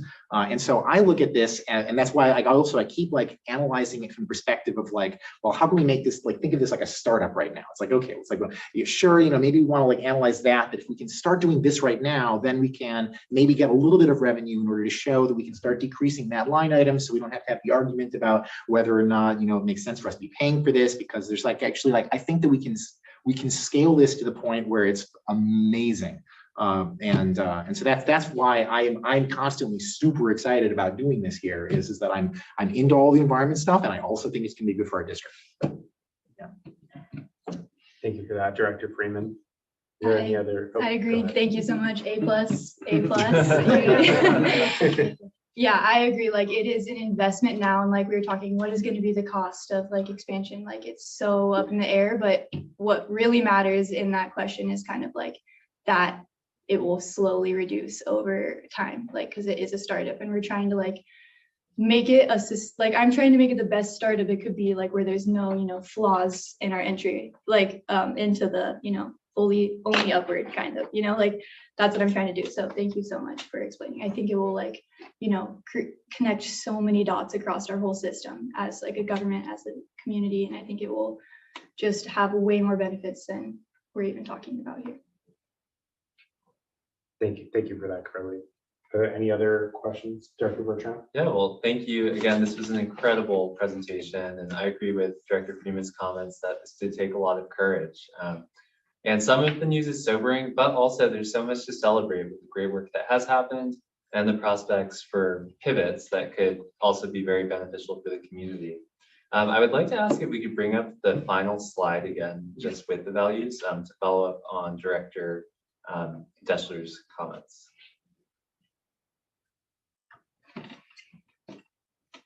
Thank you.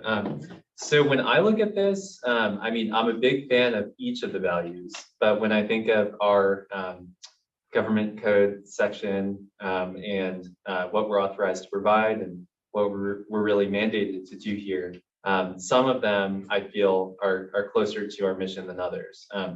And when I look at this, I think maybe number 6 and number 8 are the most close to not only our mission, but also the community need. And like I said, all of this is good work, but when I think of how we can best serve Isla Vista residents, maybe number 6 and 8 are the most pressing for me as far as engaging the community in this work. And there's the education component and making a difference that way, community building and operating community facilities. And then for number 8, working to address food insecurity issues in the community. So with any pivot that we do in this program, those are definitely 2 priorities of mine. I think obviously number 3 is on a value level, very important too. And that also reflects one of the changes that we've seen here, where when we first started this program, that was before the materials recovery facility was open. And at that time, there wasn't any real composting that was happening for Isla Vista food scraps. Then when the material recovery facility did open, we still were making a difference because we were preventing trips by huge trucks that emit a lot of greenhouse gases. And instead, we were dealing with the waste here in Isla Vista by collecting over bicycles. So we had that preventing climate change and emissions there. With this new potential pivot, I hear that we're working to absorb more emissions. And I do think that's meaningful. But when I look at this whole list, I mean, I think it's definitely number 6 and number 8 that speak to me the most. And I think as we're moving towards making decisions, there may be options we have to consider too about, do we want to say partner with the Santa Barbara County Food Bank to have some sort of food rescue program in Isla Vista for our restaurants? Other programs like that too, I think we're going to need to consider when we think about how we want to pivot in this space. Huge fan of the IV Compost Collective, and I'm really grateful that we've been able to provide or to have this partnership over the last 2 or so years. And I think it's been mutually beneficial. We helped the collective grow from a student organization to a huge service. And we provided a great community benefit along the way. But going forward, I think we have a lot of tough questions to ask ourselves. Absolutely, we want to see this succeed. Are there more partners we have to bring in? Is this something, and I never say this, but is this, Jay, you might know what to say. Is this something that the IVRPD is better equipped? Does this fit more with their mission? I think that's a question we have to ask. At the same time, asking Jay's question, is this important for setting us up to move towards taking on a bigger role in solid waste? I don't know the answer to that, but I think there are a lot of things that we have to weigh. I love Director Aguilar's comments about partnering academically, and what you shared as well, with just a lot of great opportunities for research. So I walk away from this with more questions than answers, but a lot of admiration for the work that's been done and inspiration for knowing that there will be something really good coming out of this, but we have to work on it. Thank you so much for that comment. And I totally agree. I think, like, you know, making sure that like our values, like this is why I wanted to present this to you all, like making sure they're aligned with the CSD values. And like something kind of to remember with like engaging with the community, like that being one of our main values. It's like, would we, like, I just kind of want to end with this question of like, would we want to like engage the community or teach the community about the composting program we have now, or like one that maybe we had in the future? Just because I think like all of these things are goals. These are main goals, and we just have to think about like what we kind of have to do to like get there and do it amazingly. Any other questions from the board? Well, seeing none, I'll open it up for public comment. If there are any members of the public that would like to speak, please raise your hand. And first going to go to Maya, who's here in person. I'm going to sit in this hot seat because I feel like this is the public. I have some notes. Okay, so obviously she's my coworker. I work alongside Carly all of the time. So I have visibly seen her read that stack of books. Like, it's not just a picture. She went through all of them and she spent so much time on this. I really appreciate that you all took time to comment on her presentation, because she did spend a lot of time researching. On that note, we are so lucky to have her on our team as a program manager who is doing the same amount of research as many of you said, a PhD student, and managing a team during all of this, trying to tell them what to do and give them direction. Like, it's a huge task. Also, just in her role, diving deeper into the foundation in which this program is built, like that took a lot of time. Obviously, she knew the program, but just like reconstructing the entire thing. And she's not just like one of our staff members that just like happens to take upon research. She also, like, just this week became a published author, which is like a huge thing. So like, we're not just having some random person like really break down the foundation of IVCSD, like, or not IVCSD, the Compost Collective, but like she has done research on the kind of impact that these little mistakes can make on a larger scale. And so I think that it's important for us to like to know that too, that it's not coming out of nowhere. And I think another thing that she said, that, and the only reason I know this is because I saw her come up with it, but when she says like intent is not the same as result, like that's not something that is really being talked about in the research community yet. Like, that's something that she's come to this conclusion. And so like when we talk about really setting this model for these larger scale systems, like this is what we need to look to. Like, and that's why making this model so perfect is so important and so valuable. And yeah, just the idea that it's coming here, like we are starting something, we are looking at this in a different way that other people, even in the scholarly community, are looking at it. And a couple more things. If anyone hasn't seen the video on the last slide, I know it's a TikTok and it's easy to just scroll over it when you're looking, but as someone who watched the video, it really does explain how the importance of walking, not running, or like running slower. Like taking a step back. Like, we can't just say, all right, we figured it out, you know, this is what we're doing, let's do it, let's run, you know, like we found the problem, we questioned the assumptions, but it's going to take a lot of time to be this perfect model. And so I think this is such a great starting point for us to like, one, what's important to us, like she was saying, where are we going to make this change before we run and decide like, let's put all the action items into place. So Also, I will leave with two more positive notes. Like, yes, she's done a lot, but also like Carly's not a chemist and she's not an economist, and like she can come up with all these conclusions, but at the end of the day, she is going to need help. She's going to need some sort of consultation. Like, I don't know if you put this in like when you've been talking about it in this presentation, but like she's told me like composting is literally a chemical equation, and it takes a formula and to know what to put in that formula based on what we're getting. So we're going to need to start like thinking about things like that as well. And my last note is just that, you know, in a meeting that I had earlier this week, the county also did express a lot of interest in closing the food group, and they do want to get involved. So there is a lot of room for growth in the overall composting life cycle. And that is all. Thank you. Thank you so much, Maya. Thanks for your That was comments, so Maya. sweet. That, oh my gosh, almost made me cry. But also, yeah, echoing what Maya said, definitely watch the last video. Like, definitely didn't have time to play today, but I think it will like make you all very inspired kind of for where we're going on from here. I wanted to play it really bad, but yes, isn't the time for TikToks after the meeting. We'll watch it after the meeting. Please Thank you so do. much for your comment. Are there any other public comments on this item? I'm not seeing any on Zoom, so I'll close the public comment and bring it back to the board if there's any last questions or comments. Dr. Aguilar. How can we find your publication?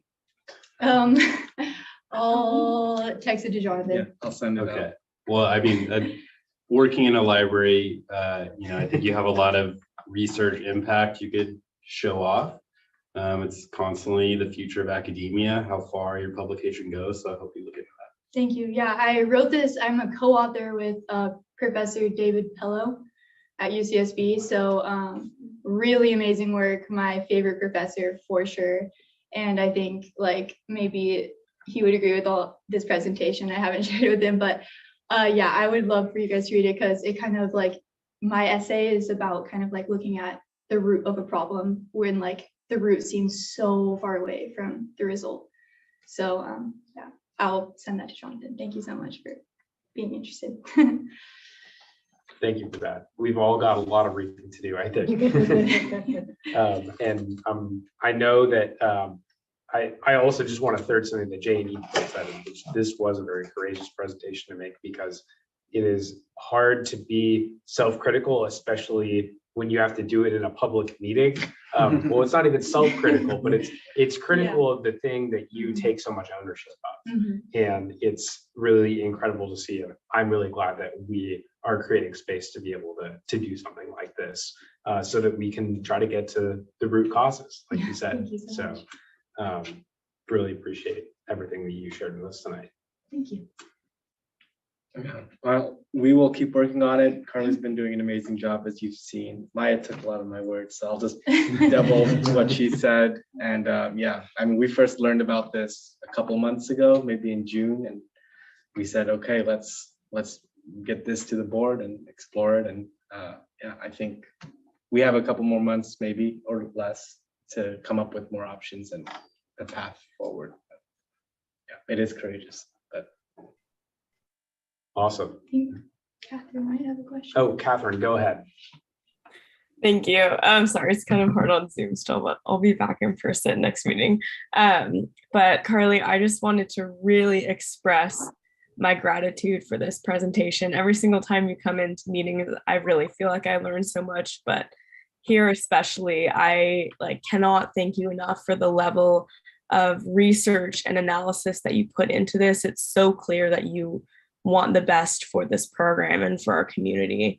And to me, that's really inspiring to see the level of dedication and commitment that you put into your job that really is going to better our entire community. So I just wanted to say I'm so impressed by you today and the work that you do. And the presentation even itself was just a beautiful presentation. The slides, it was just so well done.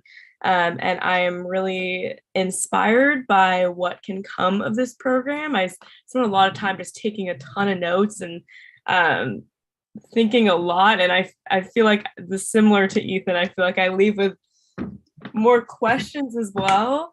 but also really excited for future conversations that we have for the Compost Collective. And I'm hoping that it can be kind of a more recurring conversation as well, because yeah, I'm really invested in this program, and I really am excited for what this could mean for our community, and especially being a model for the rest of the state or the country. I think we have like such an amazing opportunity, being kind of one of the first, and I know that you feel like the weight of that as well. And so yeah, I just really wanted to thank you so much for this presentation and the conversation that you've started, and for the future conversations that we're going to have. Thank you so much, Catherine. That means a lot. And I'm glad you feel how I feel, which is just that I love this job so much. I love composting, but all in all, I just really love, like, you know, working on a really tangible solution to a problem. So it's very rewarding to me, and I can't believe I'm admitting this publicly, but it's like turned into like my hobby. Like I like work on the side, you know, like the textbooks and stuff. Like, just admit that here, but like I might read those before I go to bed. Okay, no one else needs to know. But yeah, thank you so much. I'm really glad I was able to offer some of that knowledge up. Awesome.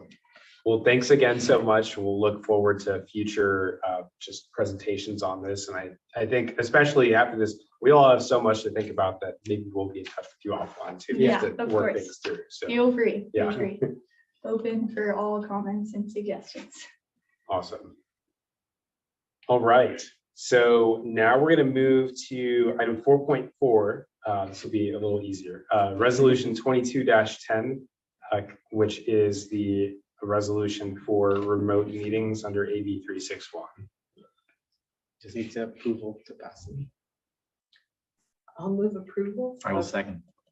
Motion made by Topliff, seconded by Freeman. Is there any public comment on this motion? Any board discussion? All right, let's do roll call vote.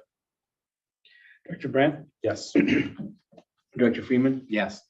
Director Topliff, Yes. Dr. Flaherty, Director Bertrand. Yes. I think Dr. Flaherty said yes, but it was muted. And Director Aguilar Yes. and Director Dashler. Yes. All right, motion passes. And we will move to, we're going to skip closed session for now. We'll go back to it. I wanted to do reports first. Reports from members of the board. Board members have anything I'd like to share? Director Freeman. The Santa Barbara chapter of the California Special Districts Association will once again be holding its meeting at the Isla Vista Community Center with various sets of improvements that I'm going to make for the planning ahead of time. I've changed how I coordinate with Maya with the time setup and tear down time. And I'm started discussions with the Parks District about getting the parking lot for at least that meeting. And maybe if we get it for that meeting, things can happen. So that will be on for anyone who wants to attend the 4th Monday of October, which is October 24th. One thing I will note is that at the last meeting that we had, there were a number of people who attended from the Parks District, and the only person from the CSD who was there was myself. Until the very end, Jonathan was able to show up. He had a conflict with the SPCC. Thank you. So as soon as he was able to show up, he showed up. But it would be great to have other people there because it is at our building. So. Hey, yeah, Jay, I would appreciate if you could send out an email ahead of time or have it put on our calendars. How I found out about it was I saw you at Home Depot that day. So, and it was too late for me to attend. But yeah, I would like to attend because that is embarrassing that we're hosting and we're not there. I will note that I have been announcing them at the during these report sessions. So at least I'm doing that. But yes. I had it on my calendar. I knew it was coming. Kidding me. Awesome. All right. Any other reports from board members? Well, I sent Jonathan my graphic right now, but I just wanted to note that I was disturbed by our conversation with the Foot Patrol about their messaging around open containers that didn't include any messaging around about falling off cliffs. So I did make a little poster that I will ask Jonathan to show you. Yeah, let me if he can do that. open it with preview. Give me a second. Oh, I saw that. That's awesome.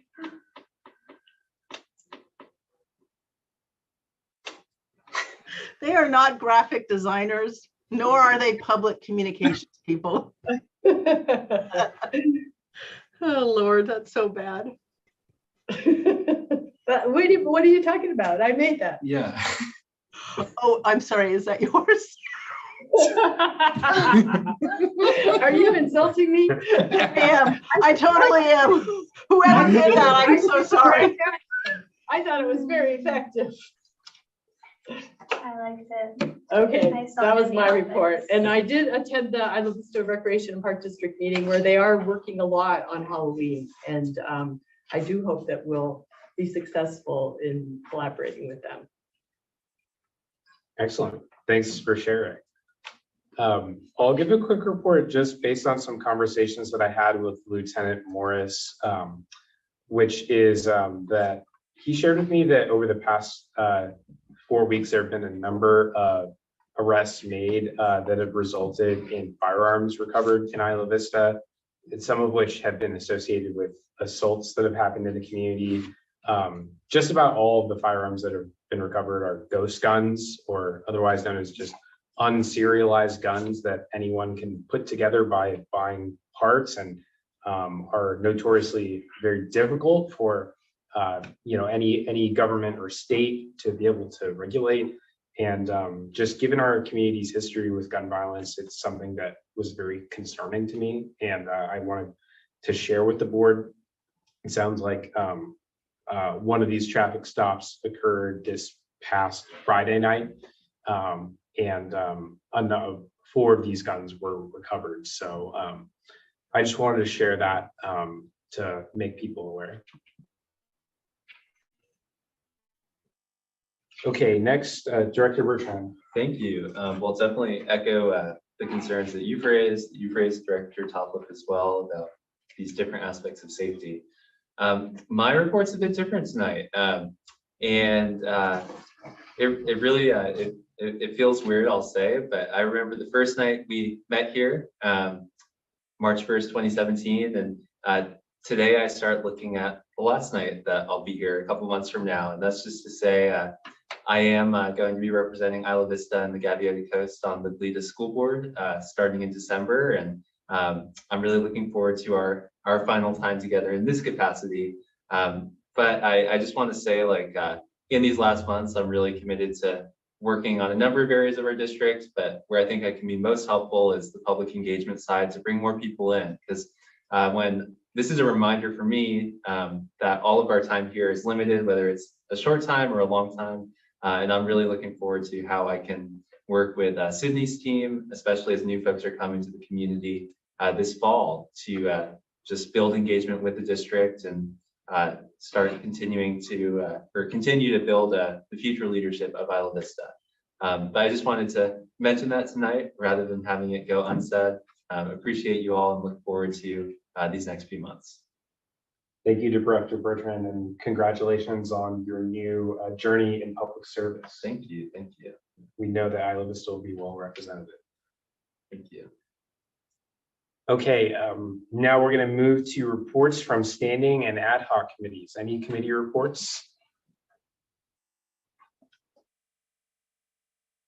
think Finance Committee is probably the only one that met, and we just adopted the budget, so You got nothing else to say. good on us. All right, next we're moving to your report from District Council. Thank you, President Brandt and directors of the board. I was going to give a report tonight on AB 2449 and AB 1944. Those are the bills we've been reporting on to add some flexibility to the remote participation and teleconferencing provisions of the Brown Act. And 1944, which was supported by the CSDA and made a couple of common sense tweaks to the teleconferencing provisions, is dead. It died by virtue of the author a number of weeks ago. And then 2449, which was not supported by CSDA, is going forward. And up until I'd say about a week and a half ago, the bill was relatively streamlined and made a couple of changes to add some clarification on when members of a public agency could appear remotely.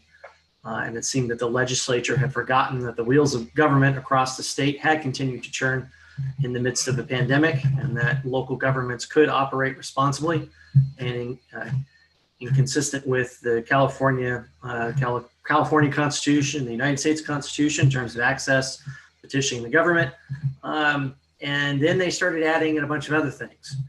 And so rather than go through everything, what I will do is give a brief highlight and then provide a more detailed summary in an email. So one of the things that they've done is they've introduced kind of a staggered approach to some of these teleconferencing provisions.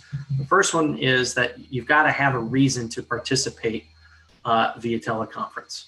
And they enumerate what those are. Essentially, there's some type of a medical emergency in your family or for yourself, or some type of a child care or family care related commitment, or you're on business on behalf of the district. That's been in there a while, and it's been making its way through the various committees. And the idea was to have that come into effect in 2024 after AB 361 sunsets. They've added in some other provisions that appear to be related to trying to meld in some of the provisions of AB 1944 about having it posted on the agenda as to where members of the public agency are going to be taking part remotely, which was relatively non-controversial. You simply say this person is remote and they will be taking part remotely. They'll be at this location unless there is some type of a privacy interest involved, in which case you would not have to disclose that. Or if someone is appearing remotely, to have that information, just the fact that they are appearing remotely posted as part of the agenda noticing process. And one of the best things was they were getting rid of the rather onerous provisions for teleconferencing of having a publicly accessible place at the teleconference location, which is problematic when a board member is at home and they're sick or taking care of a family member, and to have to accommodate that person or members of the public potentially at that private location and in those types of circumstances. For whatever reason, the teleconferencing provisions of the old Brown Act are still being bandied about. So it's gone through the assembly process, it's in the Senate process right now, and the current version is available online. It's on its third reading, so it's essentially in final form. And those provisions kind of reintroducing the teleconferencing requirements, posting the agenda, and consistent with the current Brown Act requirements for remote participation and public accessibility at those teleconference locations would come into effect in 2026. So, I'd say this is 2 steps forward, 3 steps back in most respects. It definitely seems to ignore a lot of the practical progress, and technological progress that local agencies have been able to make in the meantime. But evidently there is some concern in Sacramento of access by the members of the public to all locations to watchdog their elected officials. So it is what it is. I'll give you a full accounting in a report given the addition of these new sections, but some progress in some ways and more bureaucracy layered on top of bureaucracy in other ways. And that concludes my report. Thank you. Thank you, Council. Any questions for District Council?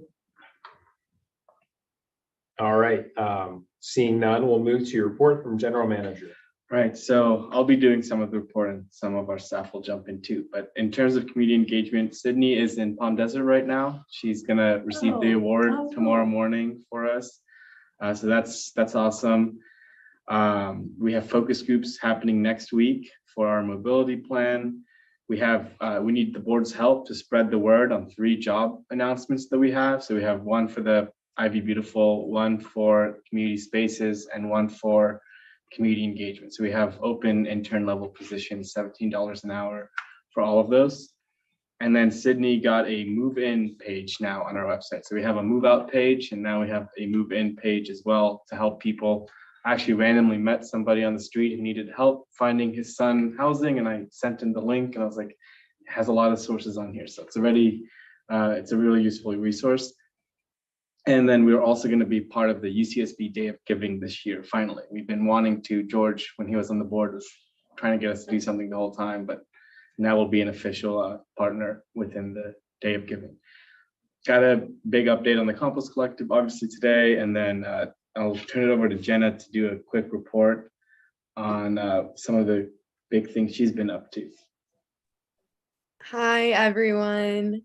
I am loving this job more and more every day. There's just a few things that we've been up to. This is going on my 4th week now in this position.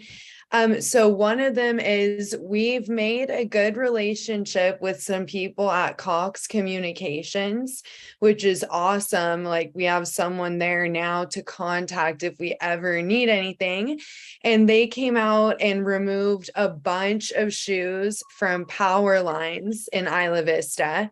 I wish I had the numbers pulled up right now, but we got over 400 pounds of shoes collected, and they're not even done yet. They still have other streets to do. I'm waiting to hear on when they'll be back to do that.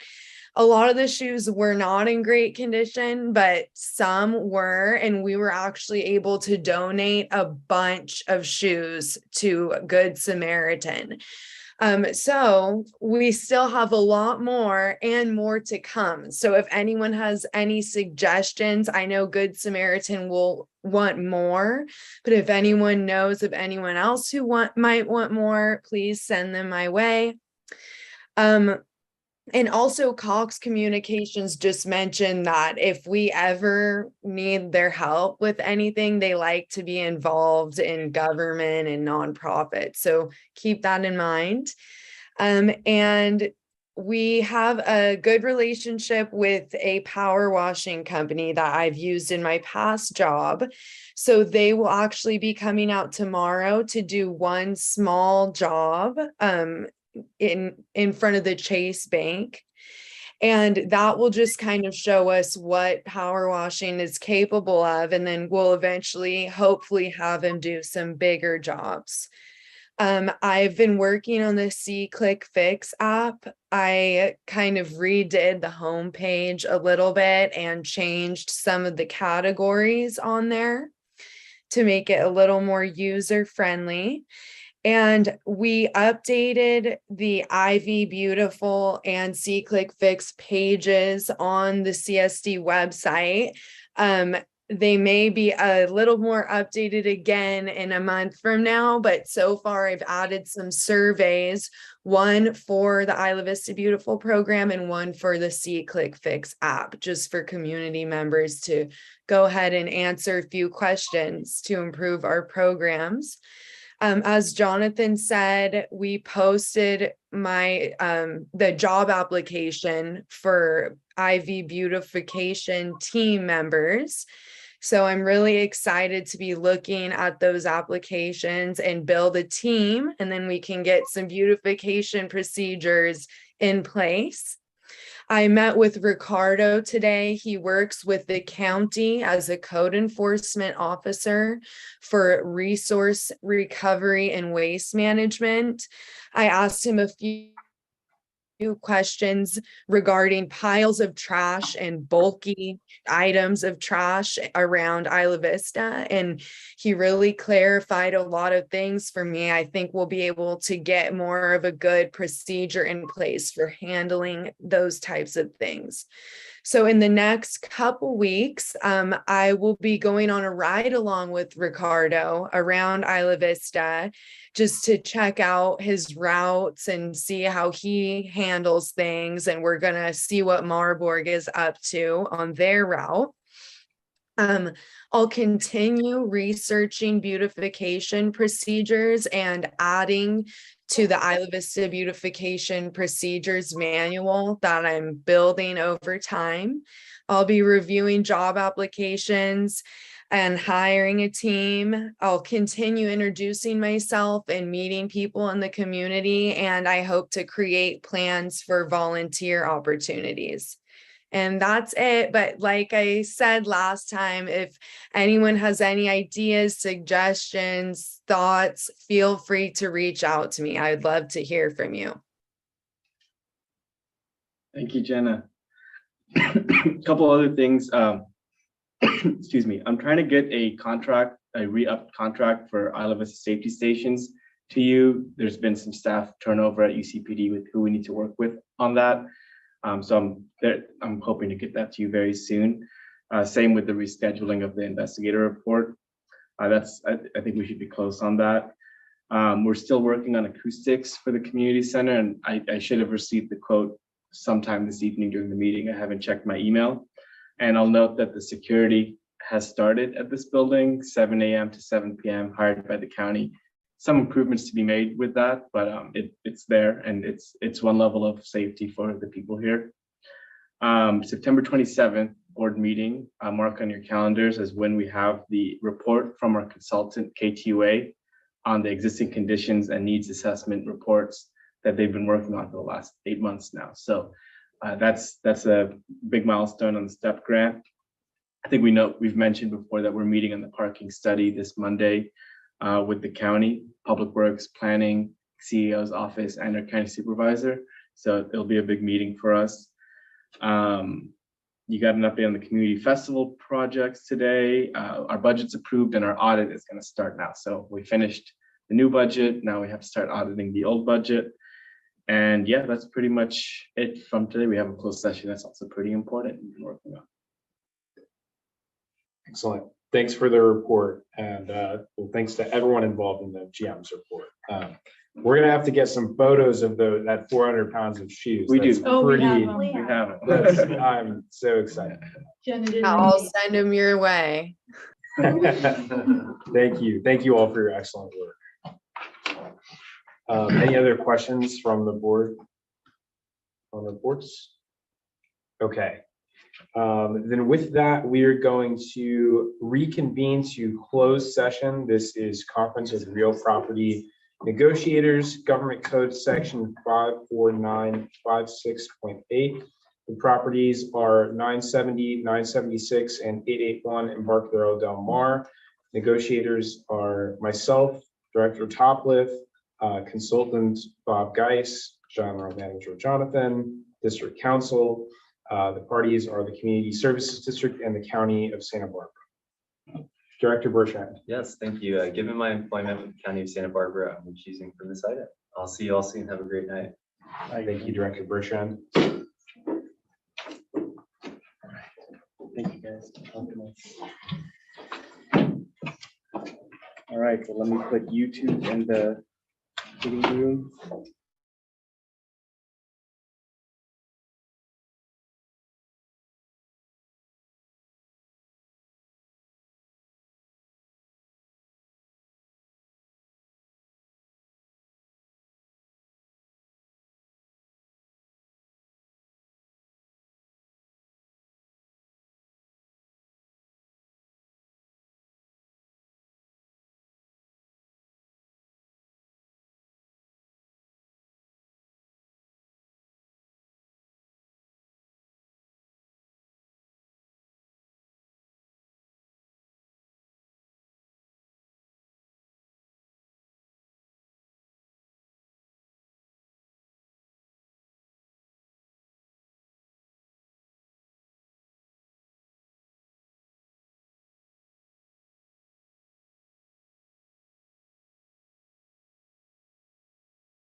second.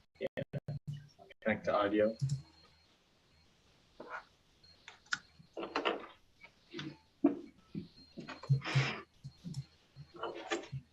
Okay. All right, we are reconvening from closed session. Council, can you report out? Yes, the board of directors met in closed session for real property negotiations under Government Code Section 54956.8, discussing the list of properties 97, 976, and 881 Embarcadero Del Mar with the noted negotiation teams. The board had a robust discussion on price and terms of payment, but beyond that, there's no reportable action at this time. All right, thank you, Council. With that, I think we're ready to adjourn the meeting. I'll make a motion to adjourn. Made by Topliff. Is there a second? I will second. Seconded by Freeman. Any further discussion? All right, let's do roll call. Director Brandt, Yes. Freeman. Yes. Topliff, Flaherty, Bertrand, absent Aguilar. Yes. All right, motion passes. Thank you, everyone. Look forward to seeing you all soon. Good Bye, everybody. night. I hope you feel